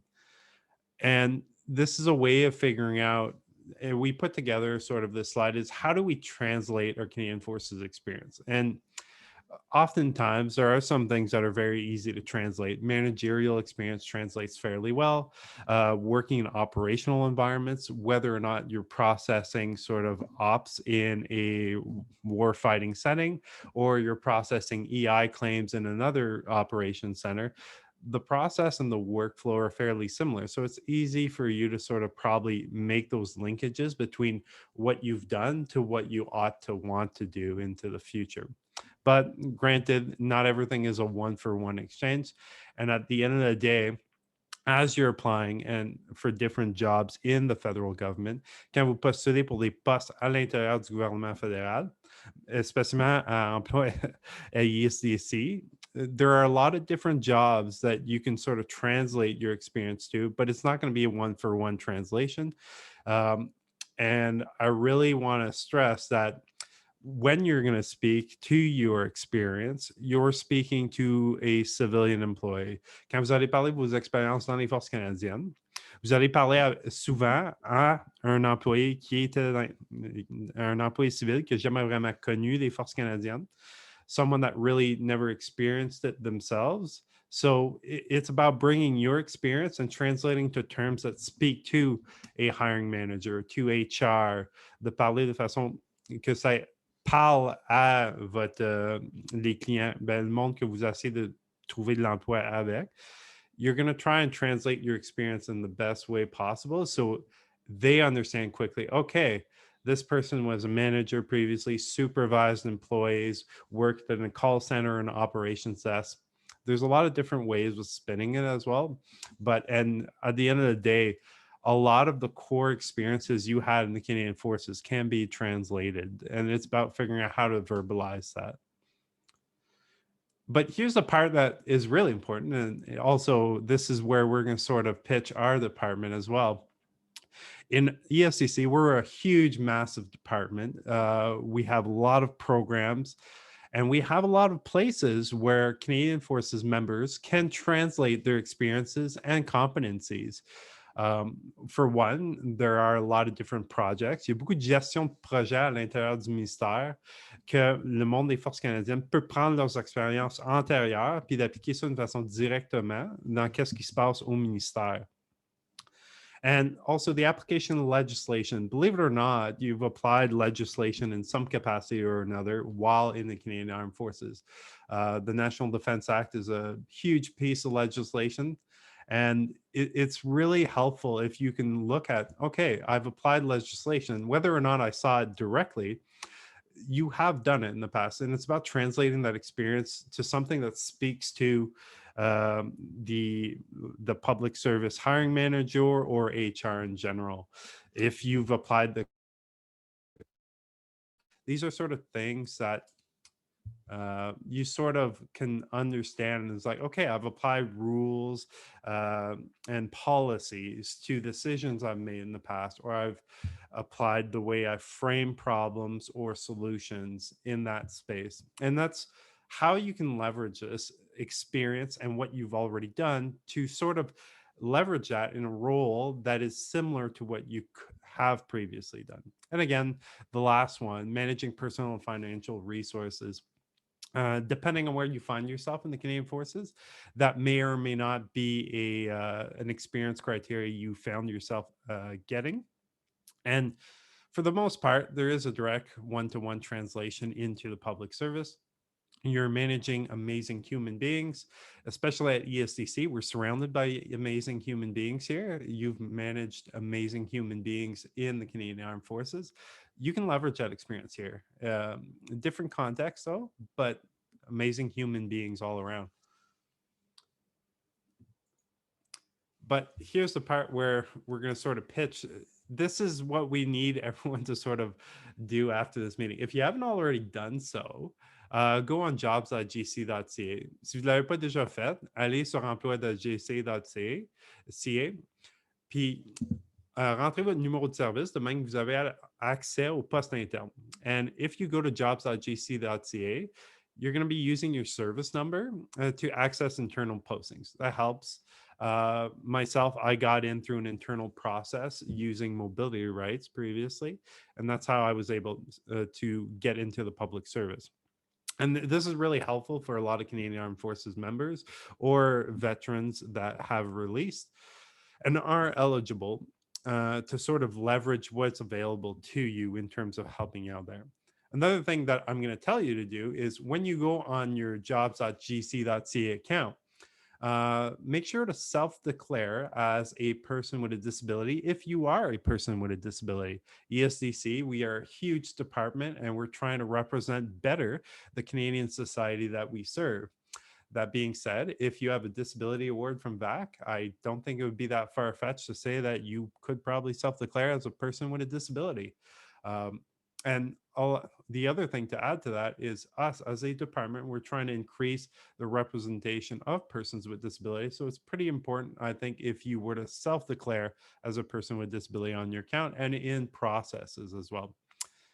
That being said, ceci étant dit, if you still need help, there is a link here that we'll share after this presentation about cracking the code. It is a video on how to navigate the jobs.gca platform. Ceci étant dit, on a un lien pour une vidéo qui explique comment postuler de façon plus efficace sur emploi.gc. Ça va vous expliquer un peu de comment naviguer le site puis de postuler d'une façon plus efficace. On va mettre ça dans le chat suite à la présentation. But this is the most important point I'm going to say for everyone here watching this presentation. Practice makes perfect. Just because you see one job and it's the first job you see and you're like, yeah, I'll be a perfect fit. The process itself is something you need to learn. I think if someone had told me to start applying probably a year or at least longer before I started thinking of releasing, that would have been pretty helpful advice at the time. Like I said in English, comme je le dis en anglais, appliquez le plus tôt possible de plusieurs processus. De même, vous allez être capable de comprendre comment naviguer les processus, puis d'avoir plus de succès à la fin dans les postes que vous voulez vraiment avoir quand vous êtes prêt à vous libérer des forces canadiennes. When you apply to a lot of different processes, you get more comfortable in how they're ran. You understand the machinery of it, and you get better at it. With everything in life, the more you do it, the more you understand it. The other part too is staffing in the public service does take long compared to private sector employers. On average, it takes about 180 days. Now, don't quote me exactly on those statistics because I believe it's off a couple days or so, but those are from the statistics from a year or two ago. And staffing does take a while in the public service. So if you're ready to release in a week's time and you start applying now, I think you need to manage your expectations in general for how public staffing does work in terms of timelines. That being said, there are often opportunities that do come quickly. So, but in general, staffing in the public service does take a while. En général, planifier à l'avance, ça va prendre bien du temps, souvent d'un processus pour le gouvernement du Canada. En moyenne, c'est 180 jours.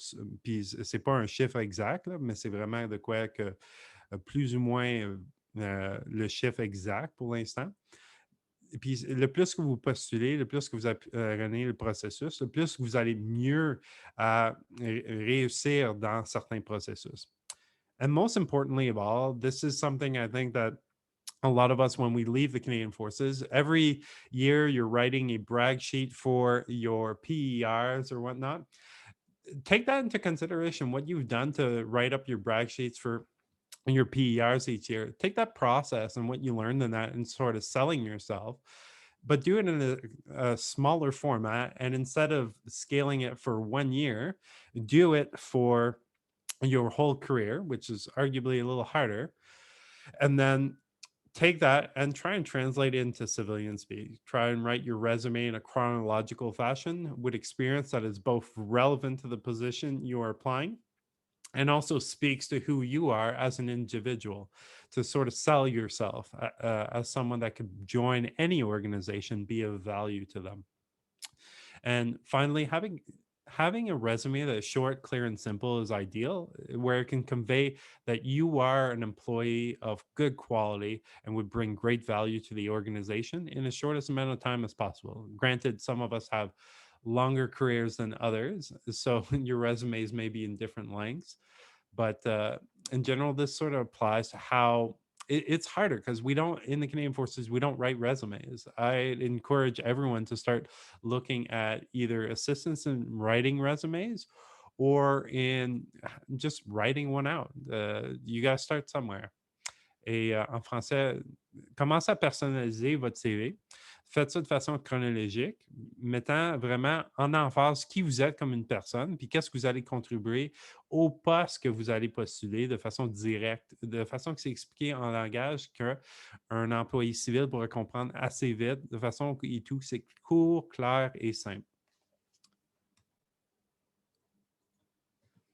And I'll mention this, but I believe there are some people that will go in greater details. And just for those that are tuning in right now, in a lot of postings in the public service, preference is given in external postings to veterans and external jobs. And mobility is something where a veteran or CAF members with 3 years of service can apply to internal jobs. En français, la préférence est donnée souvent aux anciens combattants dans les emplois externes. C'est vraiment un atout, ça vous permet un edge dessus les processus. Et tout,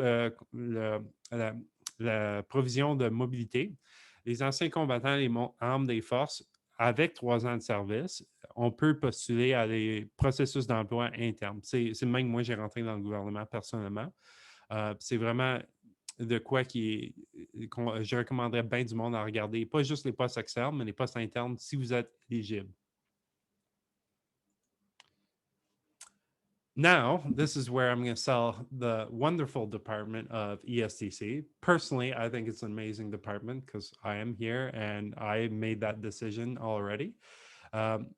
C'est qui notre ministère, EDSC? C'est un très bon ministère, premièrement. And first of all, ESDC, throughout the last couple months, we've seen is a department that's delivered programs and services that have touched Canadians in many ways. Throughout the pandemic, we've delivered a lot of different programs to sort of support Canadian society.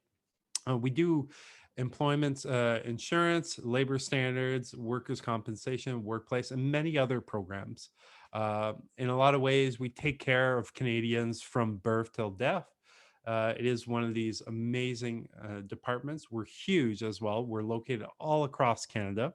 On est partout au Canada, au Québec, dans les Maritimes, en Ontario, ainsi que les Prairies, puis la région de la Colombie-Britannique et de l'Ouest, ainsi que la région de la capitale nationale. And here's the other thing I want to point out is ESDC is not just a great department to join. EDSC, c'est pas juste un bon ministère à rentrer et se trouver un poste dans ce ministère-là et y travailler pour. But the reality is ESDC was actually the National Capital Region's top employer for the 3rd year by the editors of Canada's Top Employers Project. So this is not just my opinion at this point, but I strongly believe in an organization whose purpose is to serve Canadians first and foremost, that this allows a lot of us to sort of relate to what we want to do. A lot of people that join the Canadian Armed Forces do so to serve others. And I think that's what we want to do, to continue on that personal mission and to serve Canadians through life's big moments. We're unique because we touch Canadians at some point in life, whether you want to help children, students, workers, persons with disability, those facing homelessness and poverty, or seniors. This is where you can do it. And we really want you to keep serving with us. Nous sommes uniques comme ministère parce que nous touchons à la vie à chaque Canadien à un moment donné. Que vous souhaitez aider les enfants, les étudiants, les travailleurs, les personnes en situation de handicap, ceux qui sont aux prises avec l'itinérance et la pauvreté ou les personnes âgées, c'est ici que vous pouvez le faire. Continuez à servir avec nous suite à votre carrière dans les forces canadiennes. And that's really the biggest selling point, is the mission there is probably something that is altruistic. And also, we're a huge department. Therefore, there are a lot of different opportunities just by sheer volume. And we have a beautiful mission. That being said, because we're one of the largest and growing departments in the government of Canada, the sheer volume of our organization means that we have a lot of positions and career opportunities. We'll be sharing in chat with you right after this presentation specific opportunities that would apply to the vast majority of Canadian Armed Forces members releasing in the near future. These are ongoing processes, and we'd recommend you to apply to those should you find yourself qualified, and do so. While applying, and I'm going to reiterate this fact, if you do belong to, as a person with a disability, you belong to that group, please self-declare in your process, in the job process, so we can identify you for statistical purposes, but also we're trying to increase the diversity of our workforce. Nous sommes un des plus grands ministères et en croissance du gouvernement du Canada. Nous avons beaucoup de postes et d'opportunités de carrière. On va partager ça dans le chat suite à la présentation des postes plus spécifiques. Ceci étant dit, je crois que c'est la fin de la présentation à ce point-ci. Moi et ma collègue, this is the end of the presentation. We'll take questions right after this. So the floor is sort of open to anyone that wants to raise their hand and do it orally or put it in chat. If you put it in chat, we'll for sure answer it. It's just a question of time. Mettez les questions si vous avez des questions dans le chat. And I saw a couple comments. Some people do recognize me, so it's no secret. I was in the Canadian Armed Forces, and now I'm happily at ESDC. It is probably a very good place to be, I think, for a lot of Canadian Armed Forces members. And because it is a good place to be, personally, I find my experience here is similar to the Canadian Forces. You're serving a purpose, a mission, but you're serving Canadians. You're doing so in a different role, and I really think it is something that speaks to a lot of us that join the Canadian Forces for those initial regions. Also, pay is pretty competitive, and work-life balance is amazing. While at ESDC, my family is able to have a stable family life. I'm sleeping in a bed every night instead of a trench. It is very good. I'd highly recommend anyone that is considering leaving the Canadian Armed Forces to apply specifically to ESDC. It's a large department, opportunities all across Canada, and we're growing. So.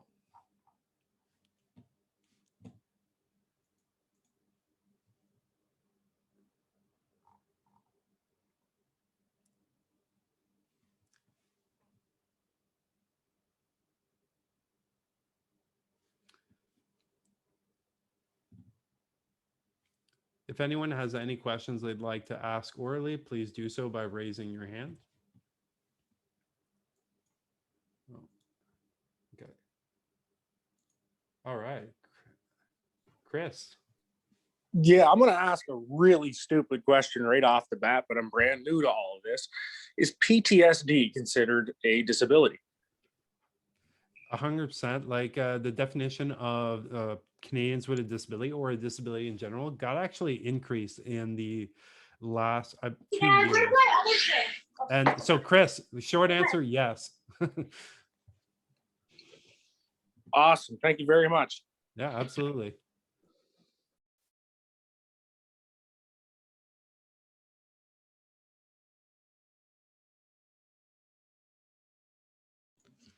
I believe we have, okay, so I'll just pick Sam. All right, go ahead. Hi there. I currently have a service dog, and how would that impact me applying for a job that I'm matched with a service dog? So in terms of applying for in terms of the application process, there should be no impact whatsoever. The reality being is your service dog is something that would fall under an accommodation measure. So that's really going to be a conversation you'll need to have with the hiring manager at the time of appointment. So honestly, it has nothing to do with the application process. It is something that needs to be accommodated once you've been appointed to the position. That being said, if you do need accommodations through the hiring process and this factors into assessment purposes, please do let the person running the hiring process that you need accommodations in whatever fashion for whatever disability that you may or may not have. Does that answer your question, Sam? Yes, thank you. Thank you.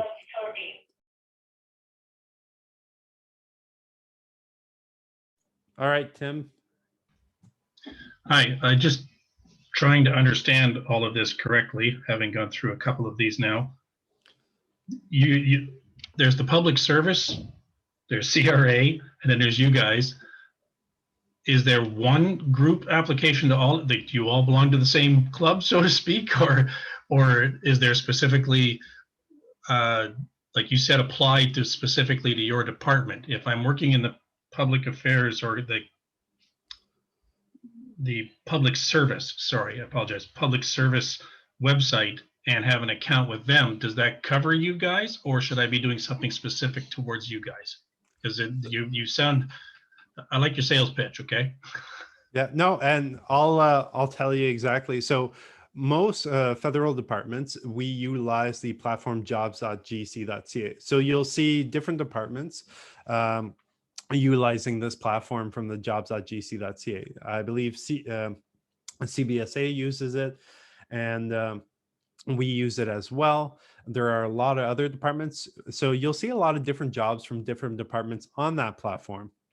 That being said, you can filter out through your search function by specific organization. So in our case, you would filter out for Employment Social Development Canada, or you could put no filters at all. And this is like a purely, if you're trying to maximize the amount of opportunities you have and practicing through different processes before you decide to go to ESDC, I would recommend just putting a filter with all the available opportunities in the geographic area, or you can put search filters on the positions you're looking for. Whether or not you filter the organization is up to you.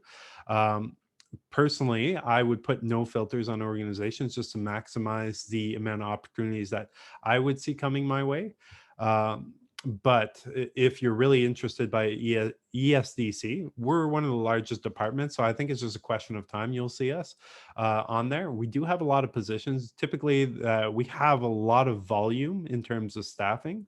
So you'll probably see a lot of ESDC posters if you do search. Again, it's just a question of volume here. But yeah, we're not the only organization that utilizes the jobs.gc.ca platform. Awesome, thanks. All right, Ray. Yeah, hi. I don't want to harp too much on this subject, but you talked about it. So I get a Veterans Affairs Canada pension for musculoskeletal injuries and another one-time payout for another. It's not enough to qualify for income tax as a disabled person. I don't have a handicap sticker for my car, but you're saying I could self-identify as a disabled person for hiring purposes. Yeah, based on what you've just told me, I'm no medical professional, but again, reading the definition, anything you think could disadvantage you in employment, that is the definition for persons with disability. It's a self-ID. It's your perception of how this disability impacts you. That being said, I'm not an expert on the Income Tax Act and how that is measured. That definition is different from self-declaration as in staffing processes. So the short answer is, if you believe you are a person with disability and does impact your employment prospects, for sure, self-declare in our staffing processes. Okay, thanks.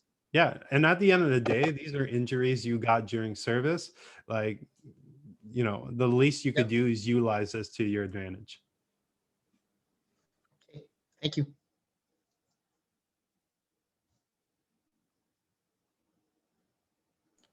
Tim, do you still have another question? Oh, no worries. If anyone else has any other questions, just feel free to raise your hand and I'll unmute you. Oh, there we go. We got another biter.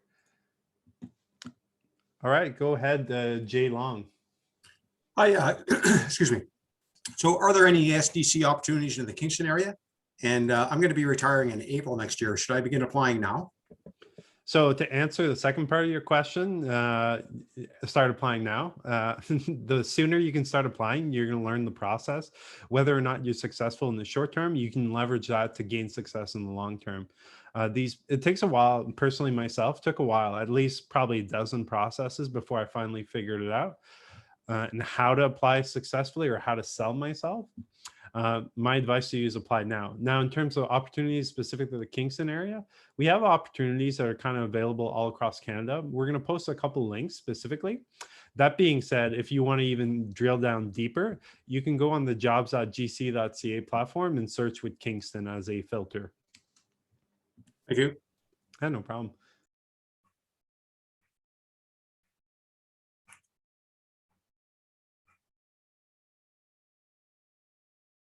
Alan, can you, you're free to talk. Sorry. Hi guys. Just wondering if there's actually any SDC in Cape Breton, Nova Scotia, kind of follow-on question to if there's any in the area.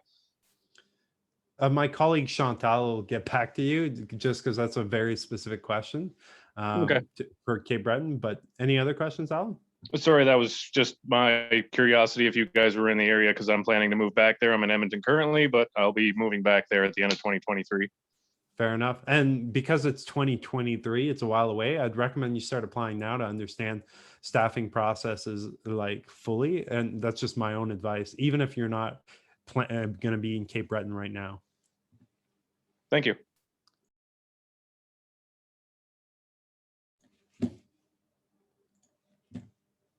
All right. I have YASHV. Feel free to talk. Hi, good afternoon. I would like to know if there's a specific resource that can help us understand, answering questions better, because I have started the account.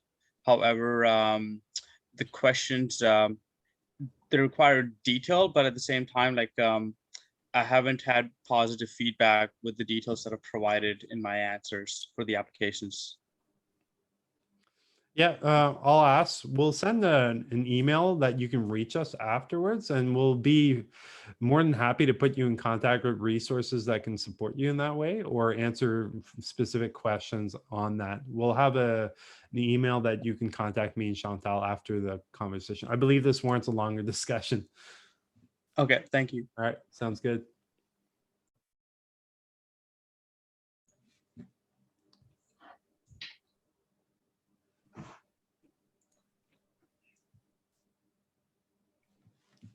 All right, Mark. Hi, how are you? I made it through. I won the processes for I think a program officer, and I got to the exam, wrote the exam.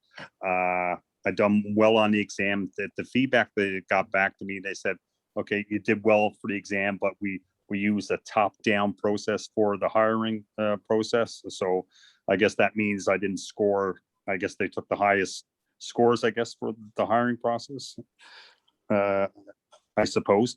My question is since I qualified and in that hiring pool, I guess, do I stay in there just for that particular job, or do every time there's can they take my file out of that pool or for something else that comes up? Or Yeah, so that's a good question, Mark. Thanks for asking that. And this is something I wish I knew a couple of years ago as well. Typically, these pools, they run in isolation from one another. Typically, the results from one pool don't transfer to one another. So my advice to you would be to continue applying to other pools and treat this as a one-off event. That being said, going back to what you said earlier, where they use a top-down selection process, in external jobs, which is open to the general public, you would normally get preference if you were self-declaring that you were, a Canadian Forces veteran in that process. And then that would put you in a top-down process with other veterans specifically in that group. So they would measure you, based on a top-down ordering against other veterans if you got preference in an external process. And the reason I say this is they probably didn't know you were a veteran at the time, which would have changed probably the outcome of that process. So make sure you indicate it in your application on your profile on jobs.gc.ca that you are a veteran. I indicated I'm a serving member, so that's different, I guess. Yeah, that does change things a little bit, but in that case, so that does change the dynamics there. But one question I do have about that there, I guess the follow on is that if I'm thinking about progressing, getting out in the next couple of months, how do I change my profile to go from serving member to veteran on the jobs.gc site? The platform, yeah. I don't know the exact details of that, and we'll definitely get back to you on that. Okay. But one thing I do want to state is start applying now, because the moment you apply now, and if you become a veteran in the future, this is all experience that's not lost at the end of the day. Okay, thanks. All right, sounds good, Mark. Thank you.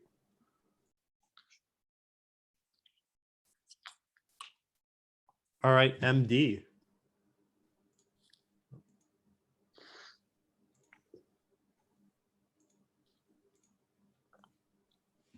We have an MD, someone with the initials MD. Feel free to talk.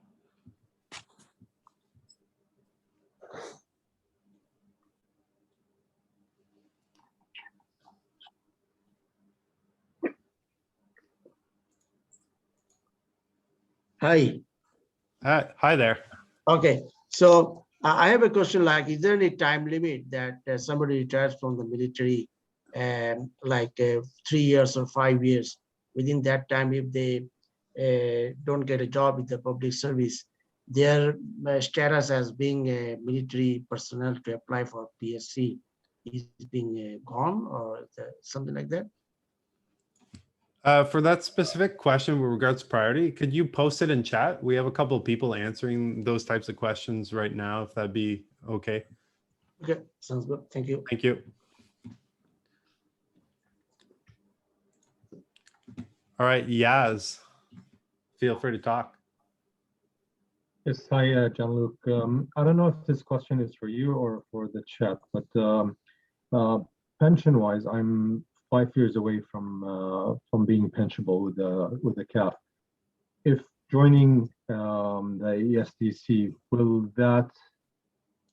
will I only need to add a few more years to get to the pension, or do I have to do like a full 20 years or 10 years or whatever? Yeah, that's definitely a longer question, and that depends on everyone's personal circumstances. So like with all pension-based questions, I'm not the one to answer that. So sorry about that. No worries. No worries. Yeah, no, but thanks for asking it though. Thanks.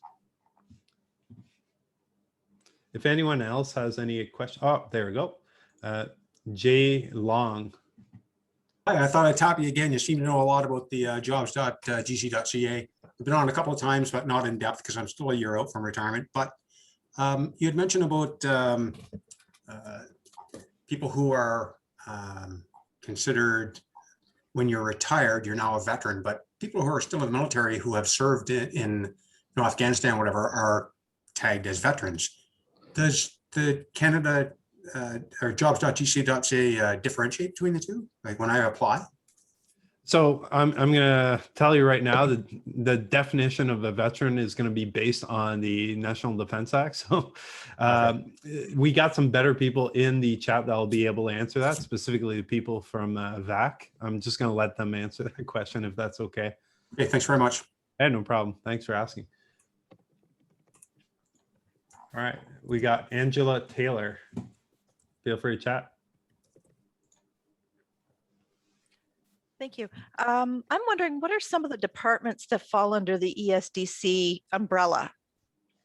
Yeah, so that's a really good question. So ESDC is a very interesting department in the sense that we have the labor program specifically, and underneath us, which is the more commonly known name, we have Service Canada. So those are the two umbrella-based organizations that fall under ESDC, and then there's ESDC proper, the corporate side.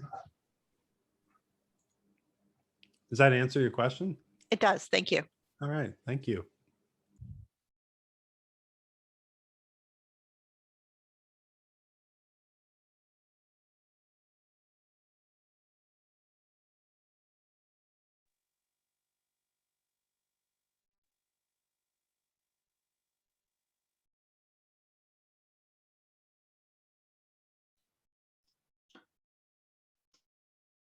All right, Terry, do you have a question? Terry Hunter.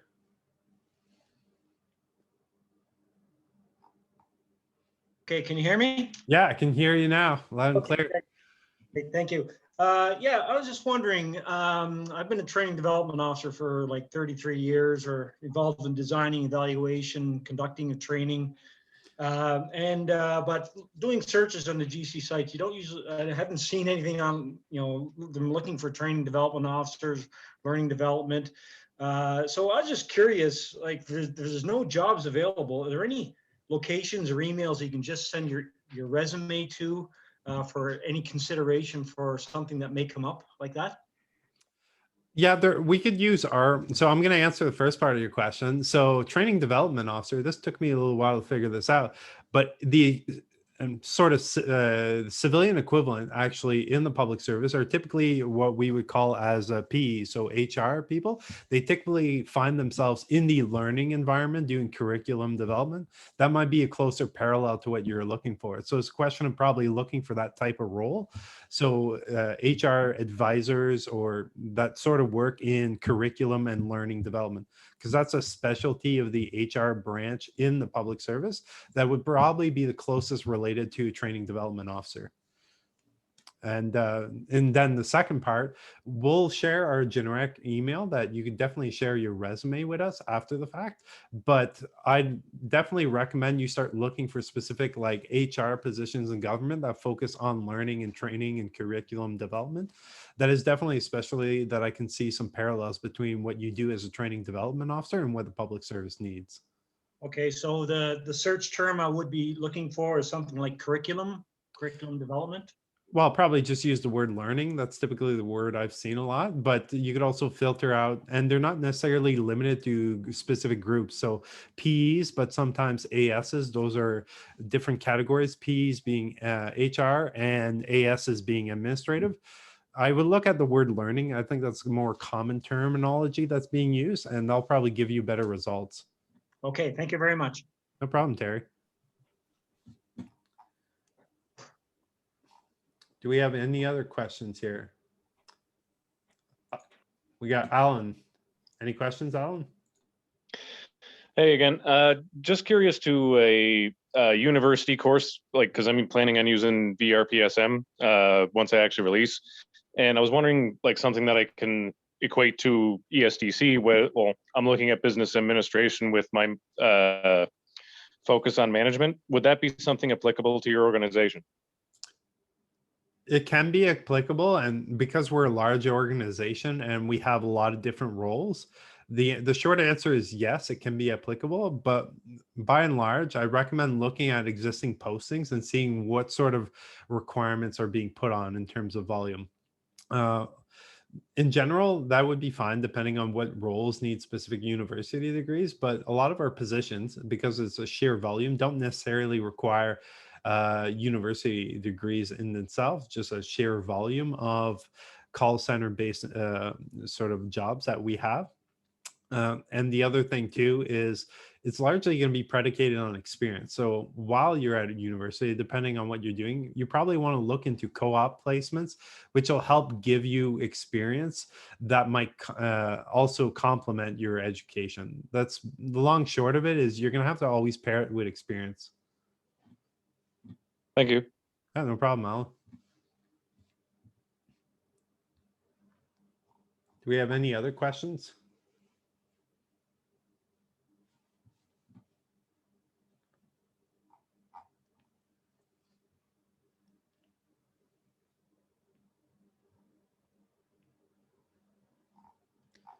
We still got plenty of time, and there's no wrong questions to ask here.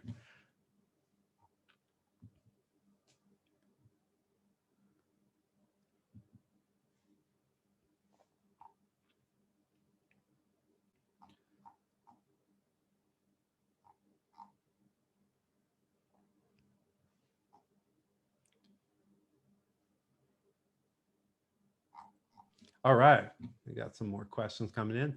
All right, Andrew.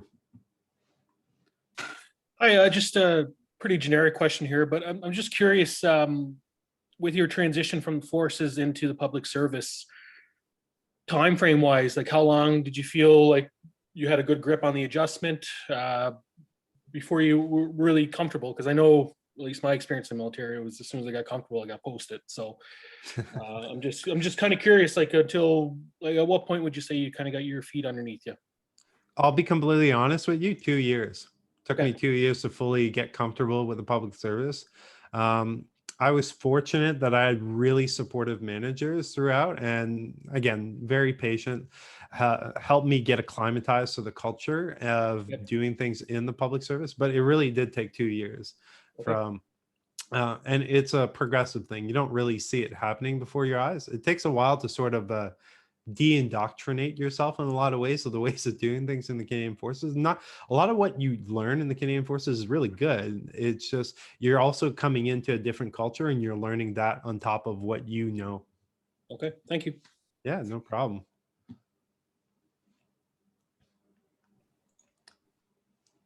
Tim, I see you have your hand up. Do you have another question? Just following up on the previous discussion of on the jobs.gc.ca website, whether you're listed as a current military member or a veteran, or I mean, there's the term veteran right now. Where do we find the definition for that? Because served as a peacekeeper, didn't do Afghanistan, but done 35 years in the military. Does that make me a veteran? And I'm just curious if we can get a genuine definition, because from what you're saying is, if I'm applying for a job that I'm planning to do outside the military, I'm a serving military member now, but when I get the job, I'd be a veteran. Like, if there's a difference in hiring processes, I'm very curious. Yeah, I'll let VAC answer that question, because they definitely have more experience that. Yeah, we'll pop the definition in, but you know, it's certainly a threshold that is completion of basic training. So you know what you're telling me, you've got the definition. You know, and I think you're right. There are a lot of definitions that people use for the purposes of the Priority Hiring Act. There's a very specific definition, so we'll pop that into the chat. Okay, so on the gc.gca website, do I list myself as currently serving or veteran? I mean, my intention is to retire from the military and come work for somebody else. Yeah, if you're currently serving, I think that, you know, the most important thing is to put your current serving status. I think hiring managers understand that they're going to work with someone through the release process.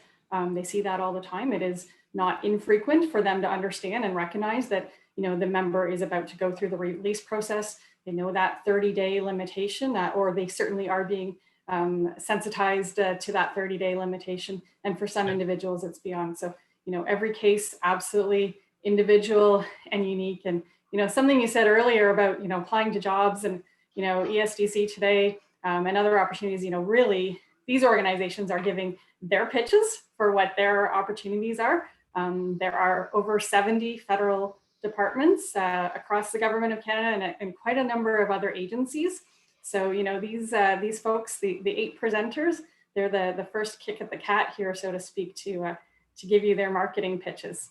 But we'll definitely put that definition into the chat so everyone can have it.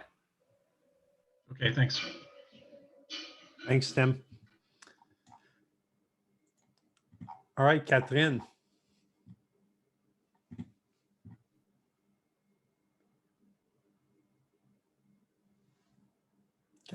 Catherine? Unmute.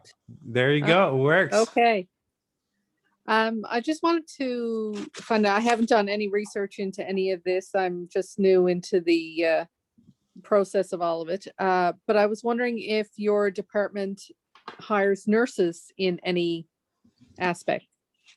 Absolutely. I'm actually really glad you asked that. We have trouble hiring nurses right now. So Catherine, I'm going to ask you to send your resume specifically to myself and Chantal right after this event, and we'll figure out next steps on that point. But that is a very good question to ask. All righty. Thank you. Thank you. No, thank you, Catherine.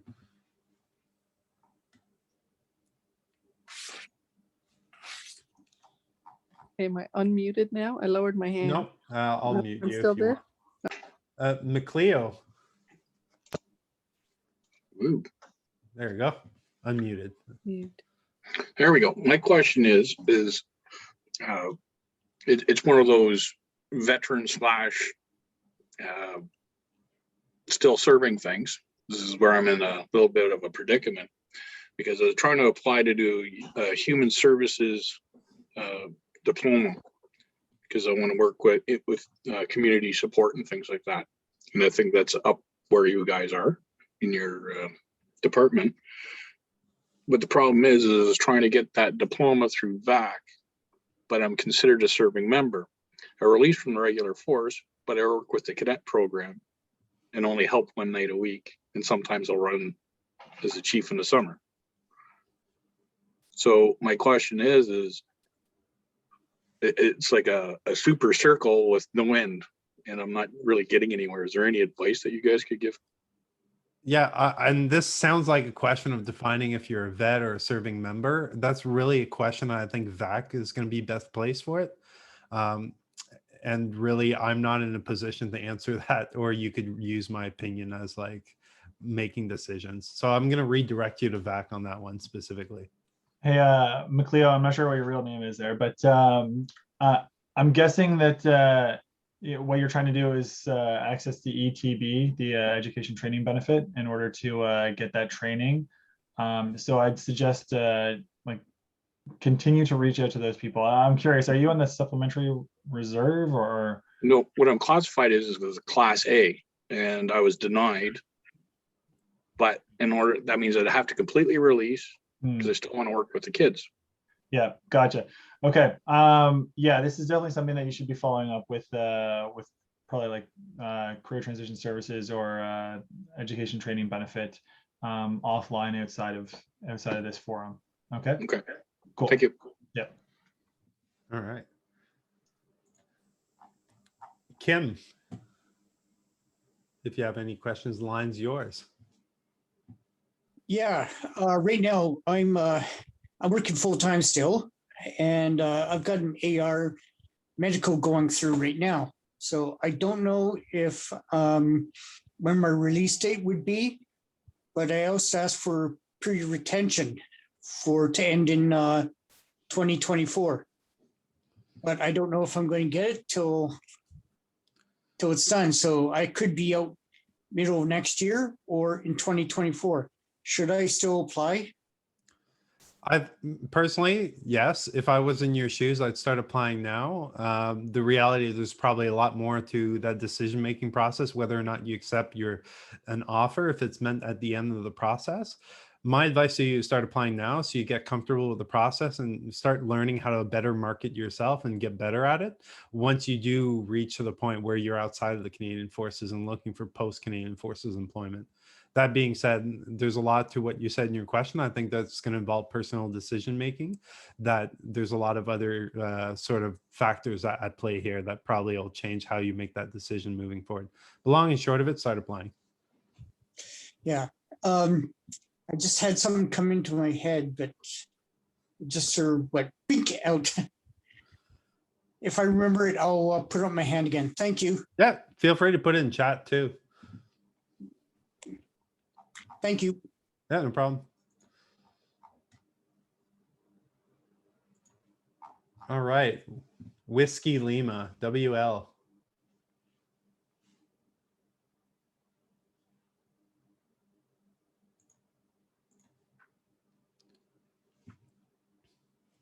WL, you got the line?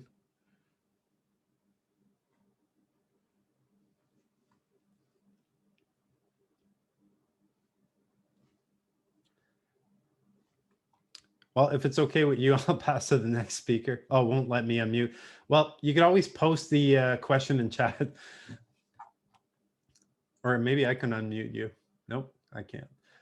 Well, just post a question in chat if that works. Do you hire social workers? Absolutely. In fact, we hire a lot of those in our department. So I would recommend you send us a resume. If you are a social worker in the Canadian Armed Forces, send us one of those to specifically to myself and Chantal after this, and we can figure out next steps. All right. Hey, Jean-Luc, I'm going to have to cut you off there. I know everybody's got some more questions here. And as Jean-Luc's been saying, if you have more questions, fire them into the QA there so that they can address those for you. But out of the interest of time and respecting everybody else's time who's on here, we're going to move on to setting things up for the next presentation. Natasha. Alors, Jean-Luc, un gros merci pour ta présentation. I think you captured the essence that everyone's journey is different, and your approach very personable, and you probably went to get very underlining questions. So very interesting, and the outreach to veterans, it's a big community, and you got it. So thank you very much. And what I'd like to say is thank you everyone for attending today. You're taking the first step in your release journey and trying to figure out the next steps. Kudos to you for attending these workshops. Thank you. Awesome. Thanks a lot, Jean-Luc. Really appreciate it. Okay. And thank you, Chantal, too. So coming up next, we have the next presentation from Employment and Social Development Canada. So it's going to be a totally different presentation than this last one. And I'm really excited for it. What I'll do also is I'm going to show you guys again where we're at. All right. So this is the last presentation for today. But please keep in mind that tomorrow we have another presentation coming up, or another 4 presentations, I should say. Okay. Il y a 4 présentations demain aussi. Okay. And tomorrow, so we've got Veterans Affairs Canada, we've got CBSA, we have Department of Fisheries and Oceans and the Canadian Coast Guard as a joint presentation, and we also have Environment Canada. So some really interesting jobs tomorrow, and I'm really excited to hear that tomorrow as well. So let's take a quick 4-minute body break, and then we'll be back at the top of the hour to commence with our last presentation of the day.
All right.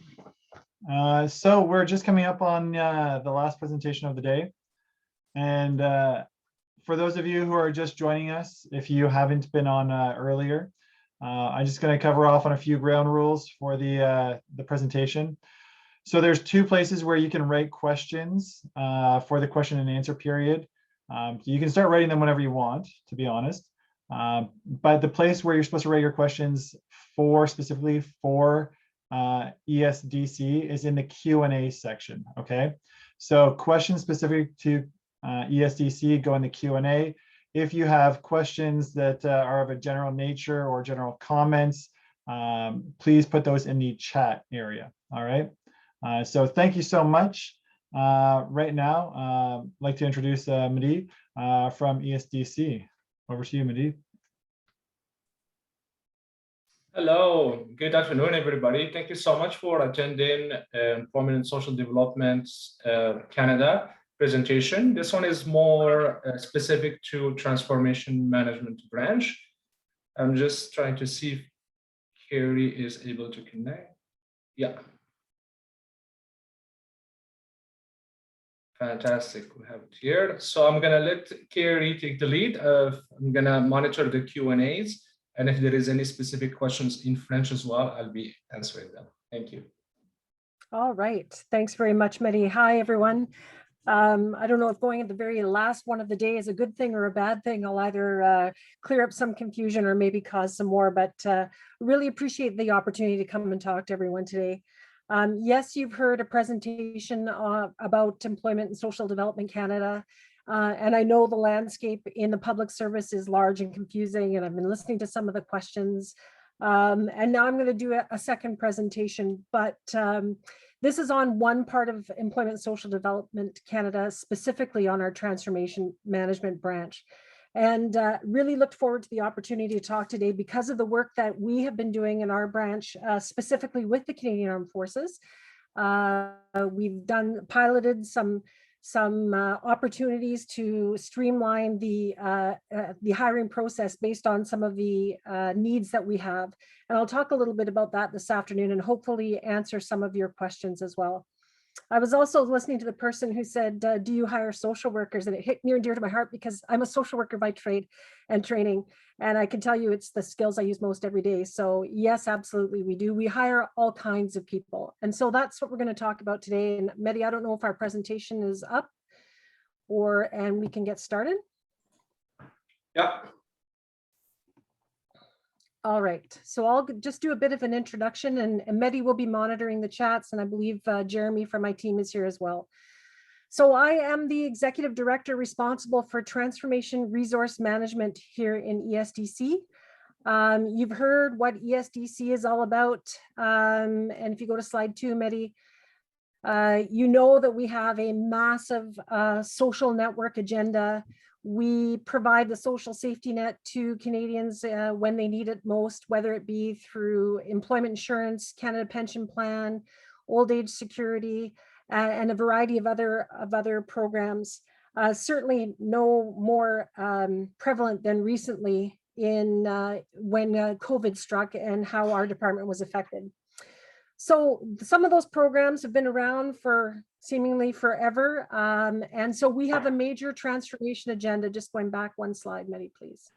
We have a major transformation agenda underway where we are transforming the delivery of our 3 main statutory programs. Some of that legislation and policy has been around for decades. Some of our technology systems could receive old age security if that were possible. And so this department has embarked on a massive transformation journey to change end-to-end how we deliver services. I won't get into the details, but of particular note, I think for people like yourself who have found the calling to serve, I think ESDC and the work that we do here touches a particular note, which is why we have embarked on some work with the Canadian Armed Forces. We engaged in a pilot project that I'll talk about a little bit about later on, recognizing the highly skilled talent that exists in the Canadian Armed Forces and the need that we have for highly skilled talent to come and join our transformation projects. It is a massive undertaking, as you can well imagine.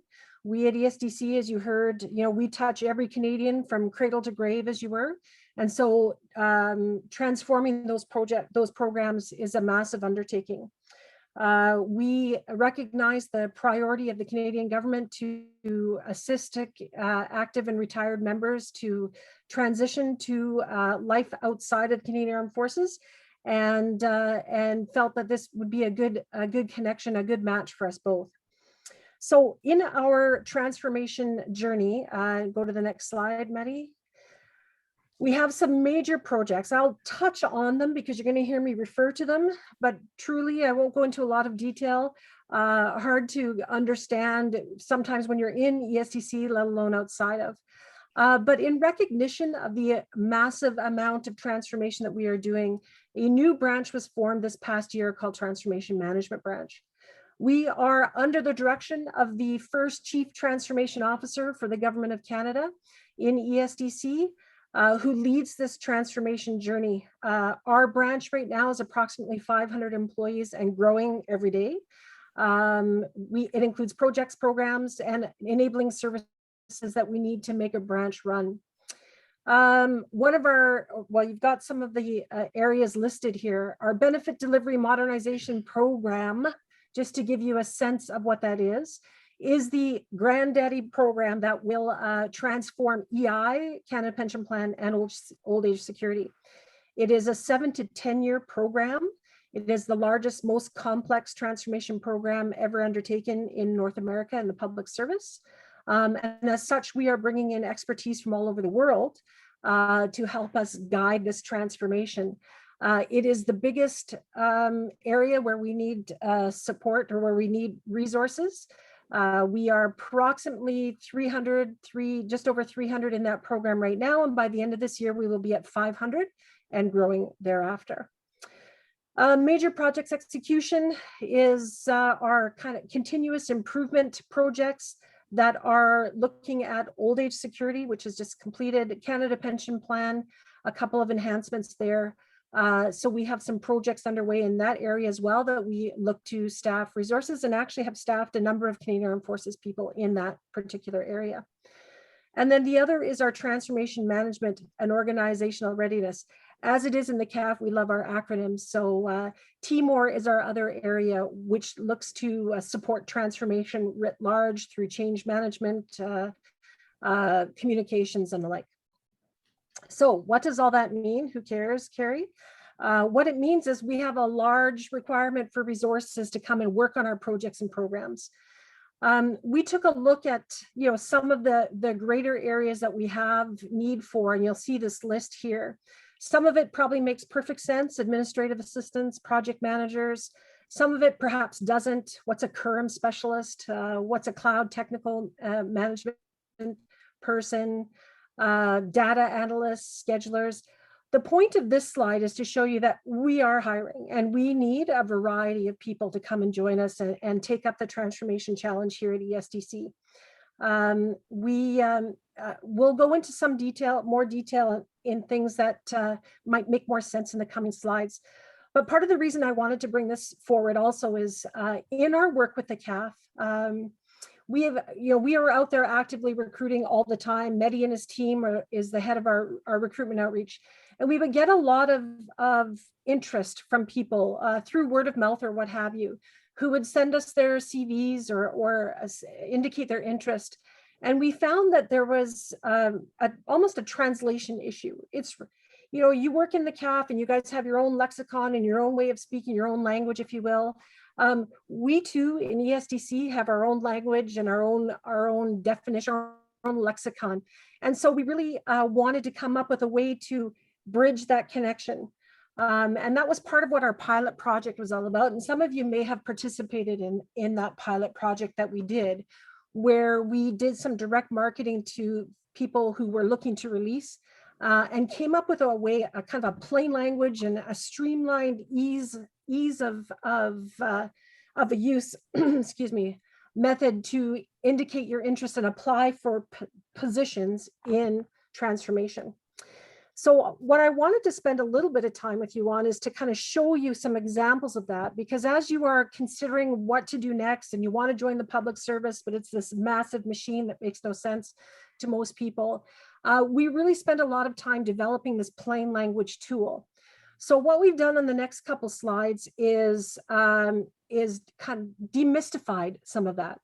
So some of our common positions, for example, a project manager, we've identified or described the function of a project manager in transformation.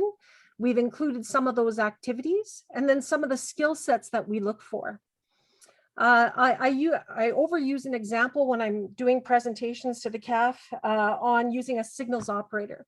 So we would get a CV, for example, from someone who's a signals operator, and we look at it and go, this person probably has a ton of skills to offer. But to send a CV out in that format to our hiring managers, just like me would go, I don't know what a signals operator does, but I bet they do a lot of really cool things. And so what we wanted to do was translate that. Same with, if you go probably to the next slide, Mehdi, it'll probably mention business analysts. Yes, it does. Even if you ask 10 people in ESDC what's a business analyst, you'll probably get 10 different answers. So we really took some time to describe that function, describe the activities. What does it mean if you're a business analyst? What will you do? And then the skill sets that we look for people who make good business analysts. And I bet if you look at through some of these skill sets and activities, it probably describes a lot of those functions that active military members do. So it allows for that translation to happen. So back to the signals operator, you know, we really took a look at what those transferable skills are and went, holy smokes, these folks from the CAF, they come from, you know, they have a lot of structure and format, and they have a ton of good training. And you know what, we could use a little bit of structure and format in the public service, and certainly want highly skilled people who have this motivation to serve Canadians where they need it most. And we found this has been a remarkable initiative for us. And so we want more. We have a ton of positions to fill, as you saw in the previous slide. And so that's why I wanted to come and talk to you guys today. So I'm going to talk a little bit about these positions, but really I'm looking most forward to your questions. And I know that people are going to want to see this tool, and there's many more positions listed on it, and I'm happy to share that. So Matt, if you just go back to slide 5, please. Looking at our project manager, I know that there's a lot of training that happens in the military to prepare you guys for project management type skills. That's a big key for us. Obviously, in a transformation context, we have numerous projects within our program of transformation. So looking at people who've had formal training, yes, but also project management experience. The project coordinator, so someone who can do planning, scheduling, coordination. We do a lot of coordination of information, of meetings, of reporting on projects within ESDC. And so somebody who can come in and do that alongside a project is always an area that's in high demand. Next slide, Mehdi. Business analyst, those are people who can come in, take a look at processes, break them down, identify and articulate what they are, listening to a bunch of different business needs and then synthesizing that information into something that makes sense to somebody else, taking a look at as is and then making it to be and articulating that. Business writing, we are always looking for people who are good business writers, who can prepare summaries, briefing materials, presentations, formal, informal documents. Business writing is a real hot commodity in the public service in general, and certainly something that we look for. Next slide, Mehdi. Administrative assistant, and that's at all levels. Administrative assistants in transformation start at an AS1, but we need administrative support at all levels, whether it be in the assistant deputy minister's office, in a director general's office, on a project, or CTO office. We are always looking for good administrative support. We have broadened that to include military spouses and had great success in that as well. I included information technology in here because, of course, when you're replacing rusting out legacy systems, we need a lot of people with technical experience and expertise. So when I talk about Curum, that's a technology platform that we are using in our department, Cloud Center of Excellence. But there's a whole myriad of information technology positions. I would do a great disservice if I were to talk about any of them in great detail, but I wanted to include this here for those of you who have some of that technology experience. Our technology branch is hiring like mad as well. Of course, any transformation project in this day and age requires a technological support and is enabled by technology. So we have a massive hire on for people with technology experience as well. So, you know, it's just a snippet. I could probably do a whole presentation just on what is a senior advisor in the government, what does a project coordinator do, but I did want to give you a little bit of an idea about that, in part to go, don't be dismayed and don't be intimidated, and in part to get you thinking about how to make the experience that you have translatable into something that we can pick up and run with.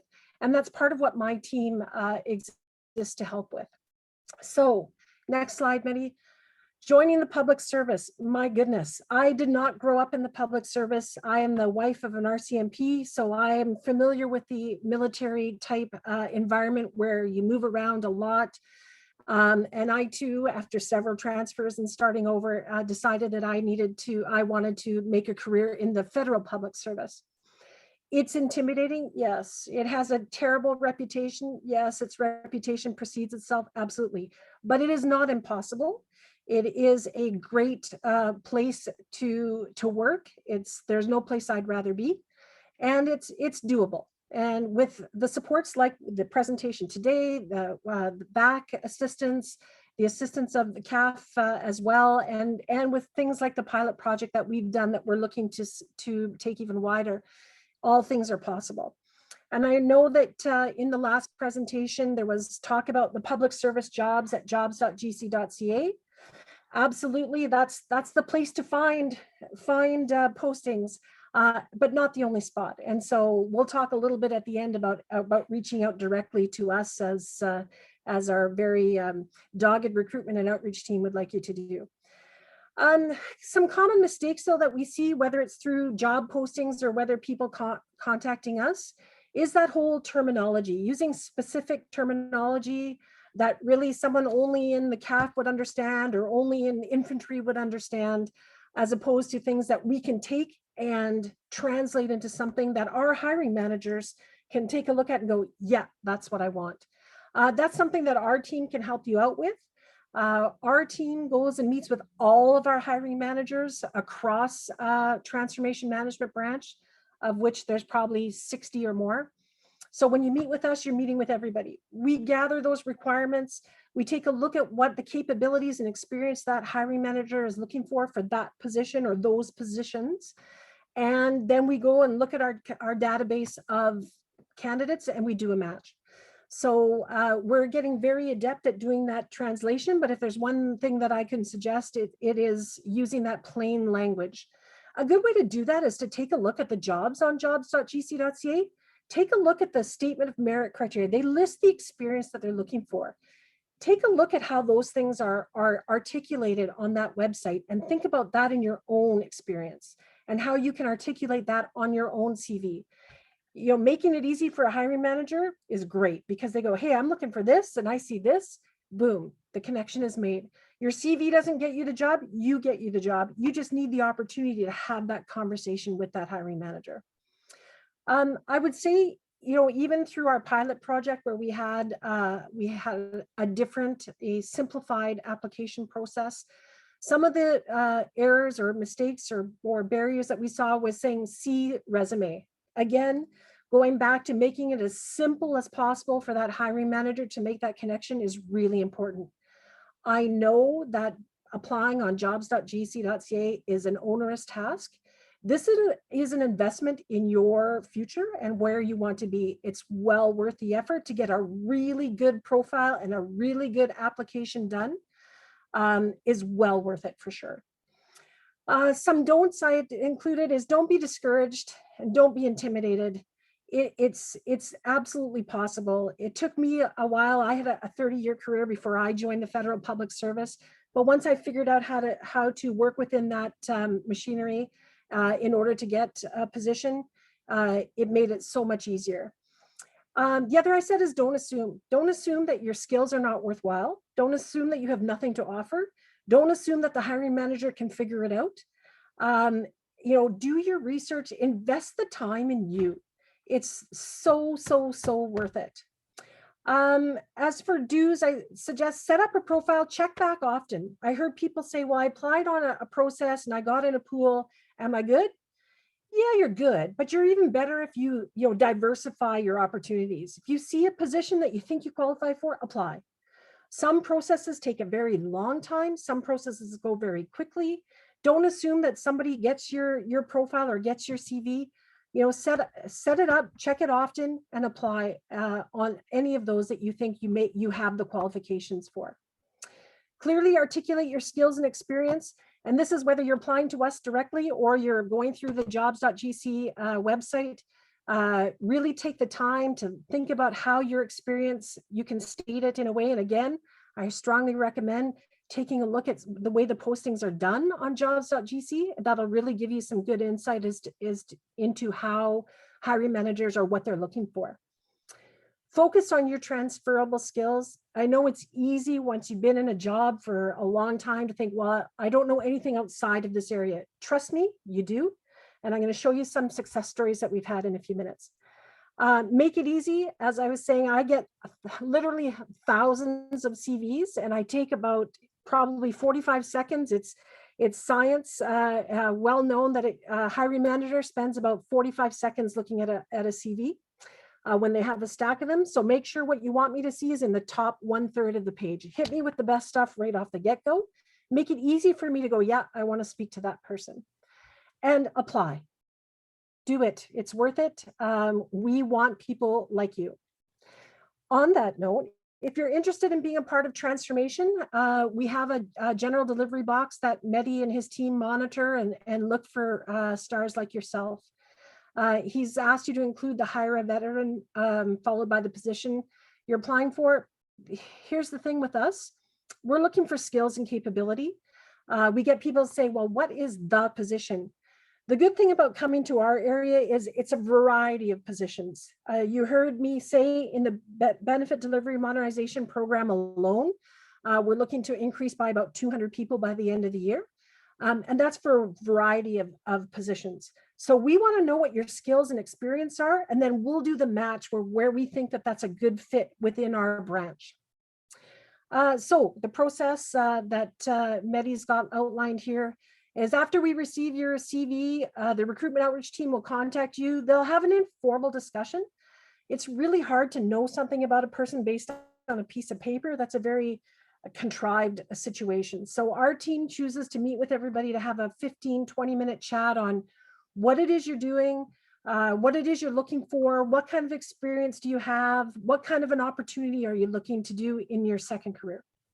After screening all the applications and going through the candidates that have indicated an interest, they will do a match with the opportunities that we have with our hiring managers, and we send those out for them to take a look at. So they get a package of CVs and a little summary of each person based on what they've identified as their need, and then the hiring managers go from there. Yeah, it says, if not, we keep your CV in our database. And I know that sounds like, oh yeah, we'll save you for later. No, really, we'll save you for later because our requirements change daily, literally. Working in a project environment is a very dynamic place, and our requirements change all the time. So we're always reviewing our CV database and always making new connections for people. So some success stories we've had, we did out of our pilot exercise, which ended in this January, I believe. We had some great success.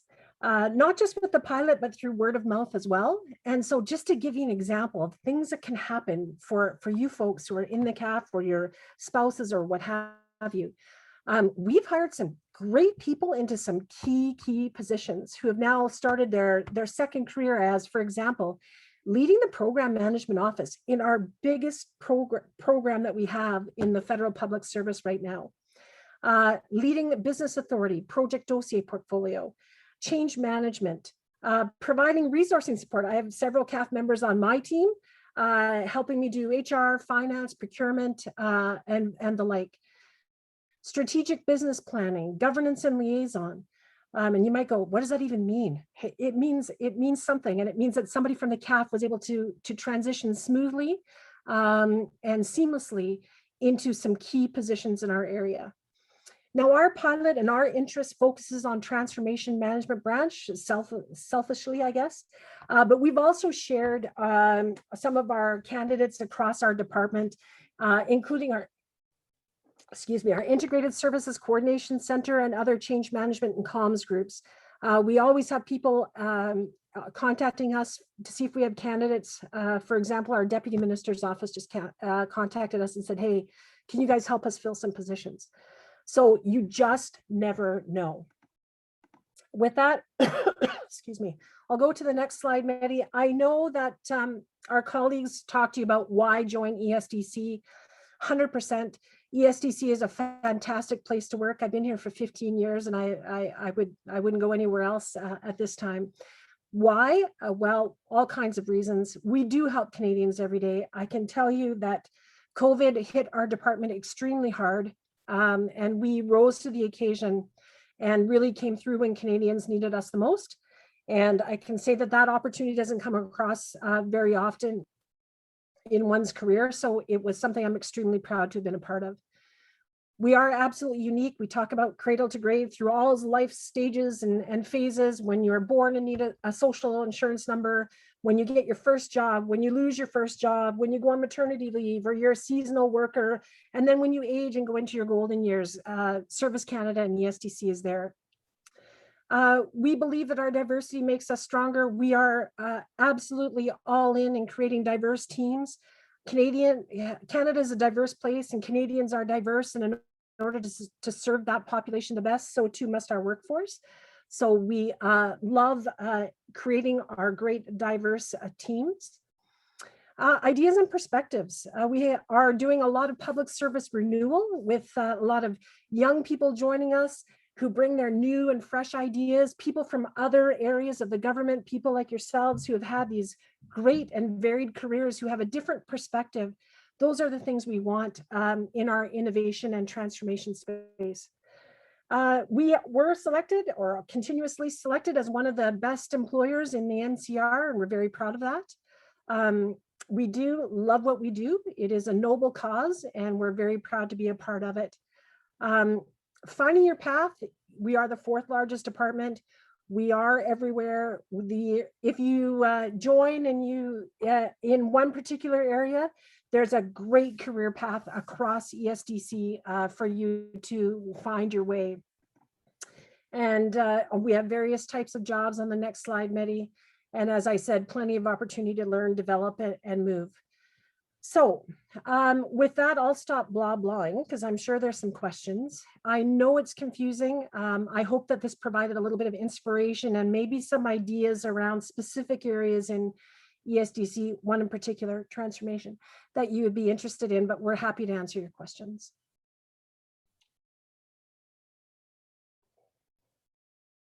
So Mehdi, I assume you're monitoring the chat because I've been busy talking.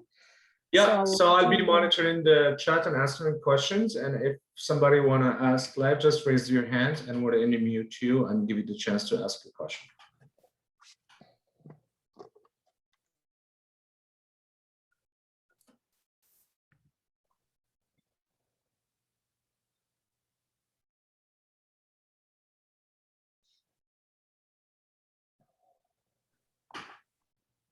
Any questions from anyone? Yes, I'll just remind everyone. So we've got some hands up here. So I can call on some of those for you there, Carrie. That's great. I can't see them on my screen, so that would be perfect. Yeah. Thank you. Sure. Okay. So we got an Eric. I just allowed you to unmute yourself there if you want to talk. Yeah, hi. Thanks for your presentation. Could you please show the link that we should be sending our resumes to? You had it up on one of your slides. Thank you. For sure. Yeah, we can put that in the chat if that's easier. I'll let Mehdi take care of the specifics on that for sure. Absolutely. No problem. I'm going to put it in the chat. Cool. All right, and then Anna Lisa.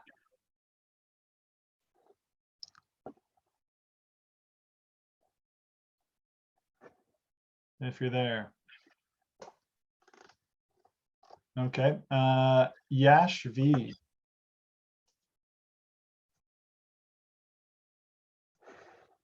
Hi, good afternoon.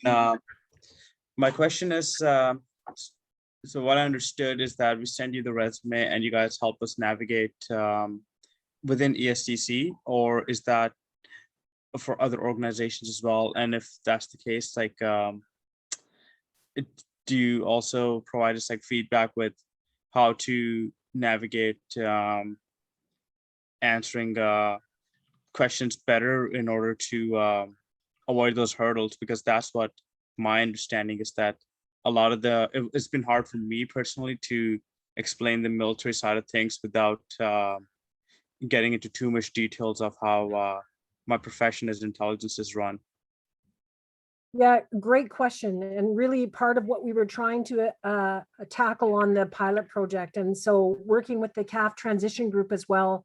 So I'll answer the first question. So yeah, you'll send us your CV and we'll help navigate through transformation branch for you. As I said in the beginning, and my colleagues said in the other presentation, really like to really diversify and apply on jobs.gc.ca for areas outside of just ESDC. You know, all departments use jobs.gc for their hiring. So take a look at what's on there. We have a specific initiative as we try to fill positions in transformation. So when you send your CV to the box, the address that Mehdi's going to put up on the chat, it will come to us. There's a chance that we'll send it elsewhere as well, but we're really focused on filling the positions that we need in transformation. Then to your last point around the challenges to doing that translation, as I said, you know, that was one of the things that we came up with. And one of our recommendations at the end of our pilot was to perhaps work with the transition group on that specifically, how to do that translation. What does it mean to have a CV for the public service? Public service selection processes are different than private sector for sure, having gone through both of them. So that is one area that we're looking to grow our relationship with transition services in the CAF. Okay, perfect. Thank you so much. You're welcome. Yeah, and then we've got Catherine Mitchell. Hi, good day. I just wanted to find out if we will have access to this chat, like once this Zoom call ends, because I know there's been a lot of good information through there, but I've been focused more on the presentations and not really paying attention to the chat. So I wanted to find out if we'll have access to that for a while after. Right. Okay. Yeah, I'll take that. So what's going to happen after the entire event is over is, and I'm talking about today and tomorrow. Okay. We'll have either a link or some way of telling you where this entire recording is going to be hosted at. So once we have everything done appropriately for that to go online, we'll post that online and we'll have the link up there so you guys can view it again. We'll also provide points of contact for the various organizations and their emails. So if you miss them now, those points of contact for those organizations will be in the email that we send you. And also if they have any job postings and whatnot, then hopefully we'll have the links in there for those. Additionally, I know a lot of you guys are asking for the slide presentations. So we'll have a way of getting you that information also. Okay. So some of the chat questions and whatnot, that will be covered in that document also in some way, shape, or form. So I noticed a couple chat questions that I'll respond to, if that's helpful. So experience comparing to a PMP certification. Yes, as I mentioned, we want people who have PMP certification or Prince2 or PMBOK or what have you. But we also know that the CAF has some very high quality project management training. And so that is not a barrier for us whatsoever. As to classifications, for example, business analysts, that really varies. It's probably around an AS5 or a PM5, generally speaking, in our area. Our classifications are generally in the PM category, but there are CS classifications as well. Some IS, lots of ASPM, EX, and I know that's just a bunch of words, letters thrown together, but when you're looking at jobs.gc.ca, you'll see how that links. Don't be dissuaded by the classification. Again, go by the competencies. That's what we do as well. And the average number of people applying on AS2 competitions, that's a great question. And certainly when we do external posters open to the public, we have large numbers of people applying, as opposed to internal applications or story selection processes. What I will say though, two things. One is we are always looking to hire in the administrative area, always, always, always. People come in at an AS1 or an AS2 level and they quickly find their way, or they move up, or they develop and move into higher level positions or in other areas.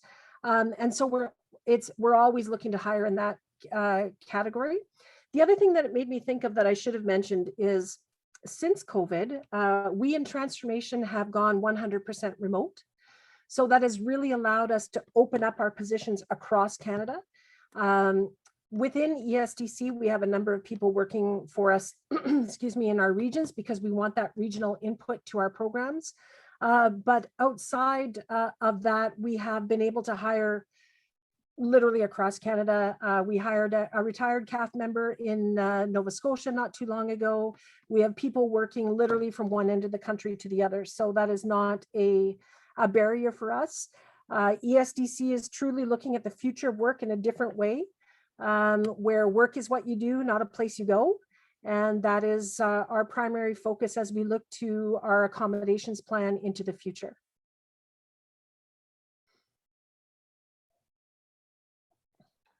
Good. So we've got some other hands up here.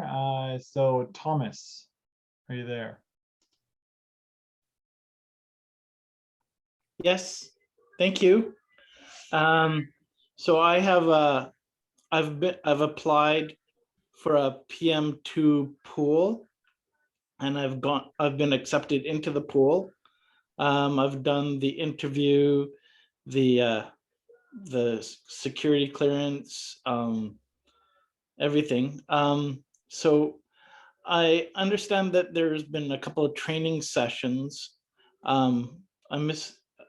There's one now in March 17, I think. And I guess I just wasn't selected for that one, I guess. So I don't know what I'm asking. So because I can transfer all that information, I guess, to that link that you're about to send. And yeah, for sure, Thomas, you can use that as a real marketing tool, not just with us, but with anybody. So when you're sending out and you're, maybe for approaching different departments, you can say, hey, I'm in this a pool, and here's the selection process number. That certainly helps us. It's not a barrier for us if people aren't in a pool, but it certainly helps in your marketing. But when you send your CV or your information to the email address that that Mehdi's going to put up there, by all means, mention that you're in a PM2 pool or an AS2 pool. And on that note, I'll respond to one I see in the chat about when you checked on jobs that you couldn't see any of these opportunities explained. That's true, because doing a selection process on jobs.gc is one way, but we have a variety of tools that we use. And so that's why I wanted to come and talk to you guys today, because here's an opportunity for you to have a conduit into the public service outside of just the jobs.gc.ca. So that's where we're referring you to, send us your CV. That's an opportunity as well. I hope that answered your question, Thomas. Yes, thank you. You're welcome. Great. Okay. Stephen Lee.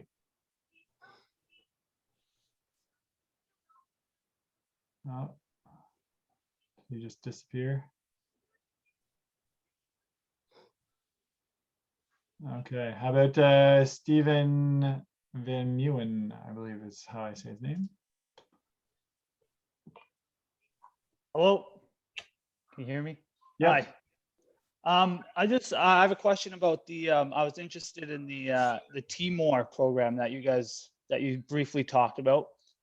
And I've been out for a couple of years now, but my specialty is in conflict management and ADR processes. And I was just wondering, as part of the Timor or part of your change management stuff that you do, since I don't know much about what you guys do, if you have that specialization, if you do some of that work, that conflict management work, as part of your programs.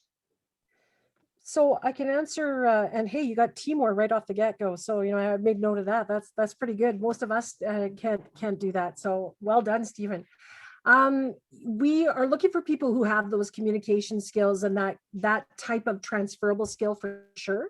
As to informal conflict management or informal conflict resolution itself, we do have an area in ESDC, an office that does specifically that. So that's a place that we could forward your information to for sure. Thank you. You're welcome. Okay. Patty. Good afternoon, Carrie and team. Thank you for this informative brief. It's actually been very eye-opening. So my question relates to the process of taking our resume and forwarding to an email address and then determining jobs afterwards. Well, for those of us that have been applying or thinking about applying, we are now ingrained to write our resume for the job that we're applying to. So what are your recommendations in terms of what to actually put into that resume based on the, like a 20-year military career that's diverse enough that we could probably apply for a vast majority of jobs? Yeah, no doubt. Great question. And, as a former employment counselor, I always told people you gotta target your CV and your application to the job you are looking for. And some of that still applies. I would say, when you've had a wide variety of experience in a long career, two things. One, think about the type of job or the work that you want to do. Your experience could probably take you in a number of different areas. So what is the area that is of most interest to you? And have your CV lean in that direction. Alternatively, have it really be experience or capability focused. So rather than Hi, how are you? putting Sorry, I had to cut you off. So rather than having your CV talk about this position, I did this, have it really be that capability focus. So those skill statements are at the very top of the things that you want to highlight the most. We'll take a look at that and we look at lots of CVs and go, okay, we think this person might be a good fit for 5 different hiring managers, 6, 10 different hiring managers. And we'll have that conversation with you over the phone to go, okay, what area do you have the most interest in? And we'll try and help you guide that way. Excellent. Thank you, Carrie. You're welcome. Okay. Peter.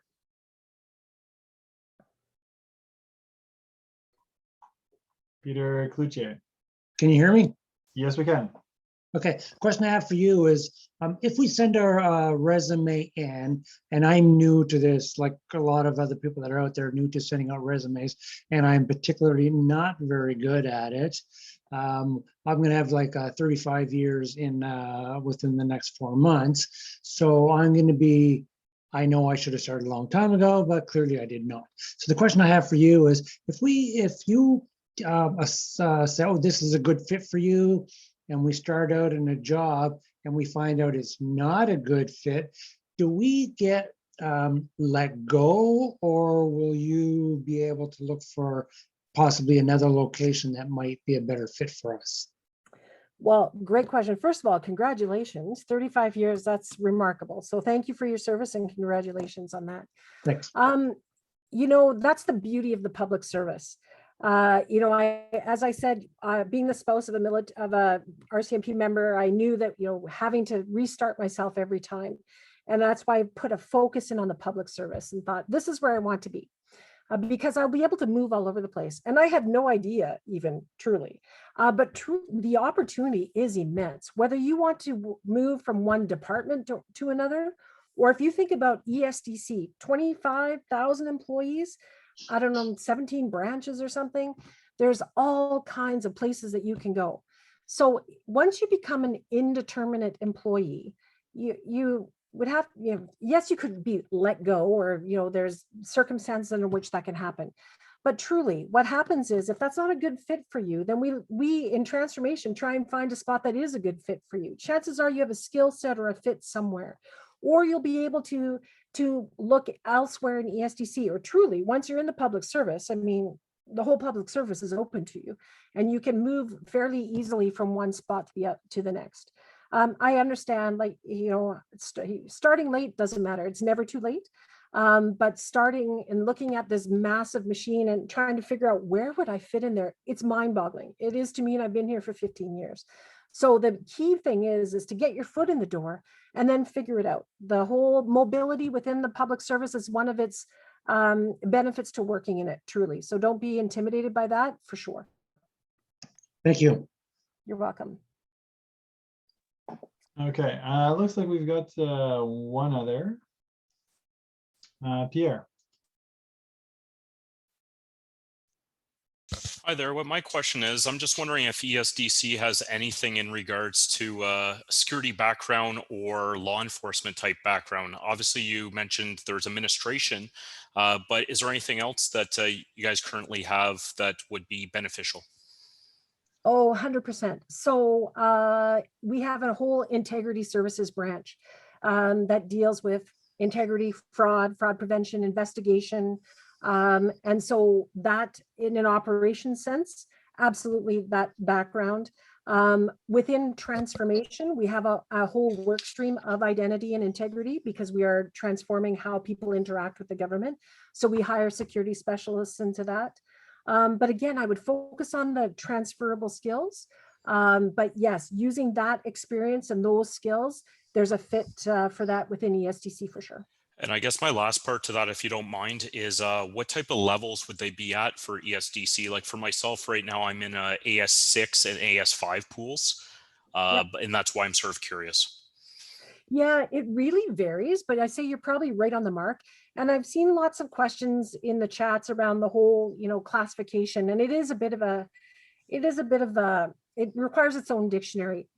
AS or a PM, in some organizations, even within ESDC, it'll be an AS position. In others, it'll be a PM. Don't worry about that. Let us worry about that.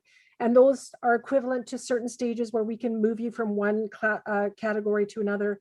PGs, yes, they're procurement, but we also have PGs who have transferred into our area and become PMs. So as a security or an integrity officer, depending on what level of responsibility you have, would probably be an AS or a PM5 level, could go up to a 6. At a manager level, it would be at a PM or AS, PM6, AS7 level, and so on from there. Thank you so much for your time. You're welcome. Okay, and I think we have time for about one more question from the crowd. Anybody want to put their hand up there and get one last question in? Somebody's got one. They're just a little bit shy. Yeah, there we go. Okay. There is a lot on the chat, Andrew. I'm sure there is. Yeah. Okay. Chantal. Yeah, hi. So in terms of capabilities that you mentioned, that in the resume, it's good to kind of mention that. Is it also important to have the outcomes, like not just what you're capable of, but like evidence that you have done these things? Absolutely. That's going to set you apart from a whole bunch of other people for sure, Chantal. So, taking a look at the experience statements or skill statements that you've done. It's one thing to say, well, I managed a project. Okay. But if to say I managed a project that delivered XYZ with a value of $10 million, what have you, that gives me tons more information, and we go, holy, this person is like higher level project manager, that helps us distinguish and make a better match. More information is better. However, too much can also be a bad thing. So it is that kind of balance. And again, I would really take a look at job postings just to get a sense of that for sure. Okay, thank you. Just seeing in the chat, all the jobs in Ottawa? No, absolutely not. We hire across Canada. We value the regional input. As a Westerner who has been transplanted to Ottawa, I know that the differences in the regions are vast. And as you folks who have moved all over, you know that as well. And so we really encourage and want representation from all across Canada. J'ai vu la question en français, désolé. Il y a beaucoup d'informations et c'est plus facile pour moi de parler en anglais, mais si tu as la question, Mehdi peut répondre aussi. Okay, fantastic. I think we might actually have time for one more question, unless Medea wants to jump in. Peter, again, here we go. Have at her. So the last question I have for you is, are most of your jobs able to be done through working from home? Yes, so because of COVID, I would have answered this question differently a year and a half ago. Truly, I would have. Whereas we did still have representation from all across Canada, we were not at that point readily capable of working remotely. However, on March 13th last year, everything changed for us. And as a transformation branch, we are 100% remote work. We now know what we're capable of doing when we equip ourselves to do that. And we also want to walk the talk of innovation. Now, there's always circumstances where people cannot or should not work from home, and we'll make those arrangements accordingly. And as I mentioned, ESDC, and in fact, the government of Canada as a whole is rethinking its work, how it conducts its business and how work looks like in the future. And we're certainly at the forefront of that as well. That's good, because I've got so used to working from home now that I don't really want to go back to the office anymore. Me too, Peter. Although I do miss the camaraderie of being at work, and I have a love-hate relation. I love my commute, but my team is a very collaborative one. And so I think if I were to view into the future what it will look like, we'll probably have collaboration spaces that we'll be able to go to when we need to get together and do some engagement as a team or as units. But even how that is done is going to look vastly different. Now, I'm only speaking for Transformation Management Branch, and I know that working remotely will always be a huge part of our business model moving forward. Great, thank you very much. You're welcome. Okay, fantastic. Thank you so much, Carrie, Medea, and Jeremy. I really appreciate it. I loved hearing about what you guys were doing back in, I think the first time I heard about it was back in January. So that was excellent to get another brief on things. And I think you guys are doing some fantastic stuff there at ESDC. So keep it coming. And I know that we're all very fortunate to have heard from you guys this afternoon, and all of the other panelists as well who have joined us. If anybody's still on and wants to turn their video on just to wave goodbye to everybody, that'd be fantastic. I'll leave it up to the presenters. They might be indisposed at this point in time. Who knows? Oh, there we go. I just want to say, yeah, I just want to say thank you, and I want to tell, please take advantage of the service we offer. We really find the opportunity for you, not you applying for opportunity. So please apply. We're going to book you for those informal. We're going to know you more, and then we're going to target opportunities that match you. Please don't be shy. Send us your resume. Thank you. Awesome. Fantastic. Okay. Before I pass it off to my fellow co-hosts, I just want to cover off on a few other things here. So I'm just going to reiterate, we are back again tomorrow. Okay. And the presentations for tomorrow, you are going to use the exact same link that you used for today. But the timings, okay, they're all on this screen that I'm sharing. It's all in Eastern time. All right. So Ontario, Quebec, c'est le même temps. All right. So it's noon, Toronto time, Ontario time, Quebec. All right. That's what we're all going off of. just because we're trying to cover off on all of Canada, and this way it's okay for the people out west and it works for the people out east. So this is who we've got coming up tomorrow, starting off with Canada Border Services Agency, followed by Veterans Affairs Canada, and then we've got Fisheries and Oceans Canada, Canadian Coast Guard, and Environment and Climate Change Canada. Okay, so we've got some really interesting presentations again tomorrow. I hope you all join us. We had about 500 people on here for almost all of the afternoon, which was absolutely fantastic. And now to cover off on the presentations. Okay, so we will be able to provide you with copies of the presentations. You'll be getting this all by an email. Don't expect it right away because we want to make sure we have a very complete email that's being sent to you with the presentations, links to where the jobs are being posted. We've got some exciting information and things happening with the Veterans Affairs Canada LinkedIn channel. So that is going to be a place where all the public service organizations and private companies are going to be able to start promoting job opportunities specifically for veterans. So you're all going to want to pay attention to the email that you're getting. It's got the recording location and the presentations. As well, we'll have the points of contact in there for everybody who spoke today. All right, Natasha, over to you. Well, thank you, Andrew. And I think you pretty much covered everything in terms of way forward and tomorrow.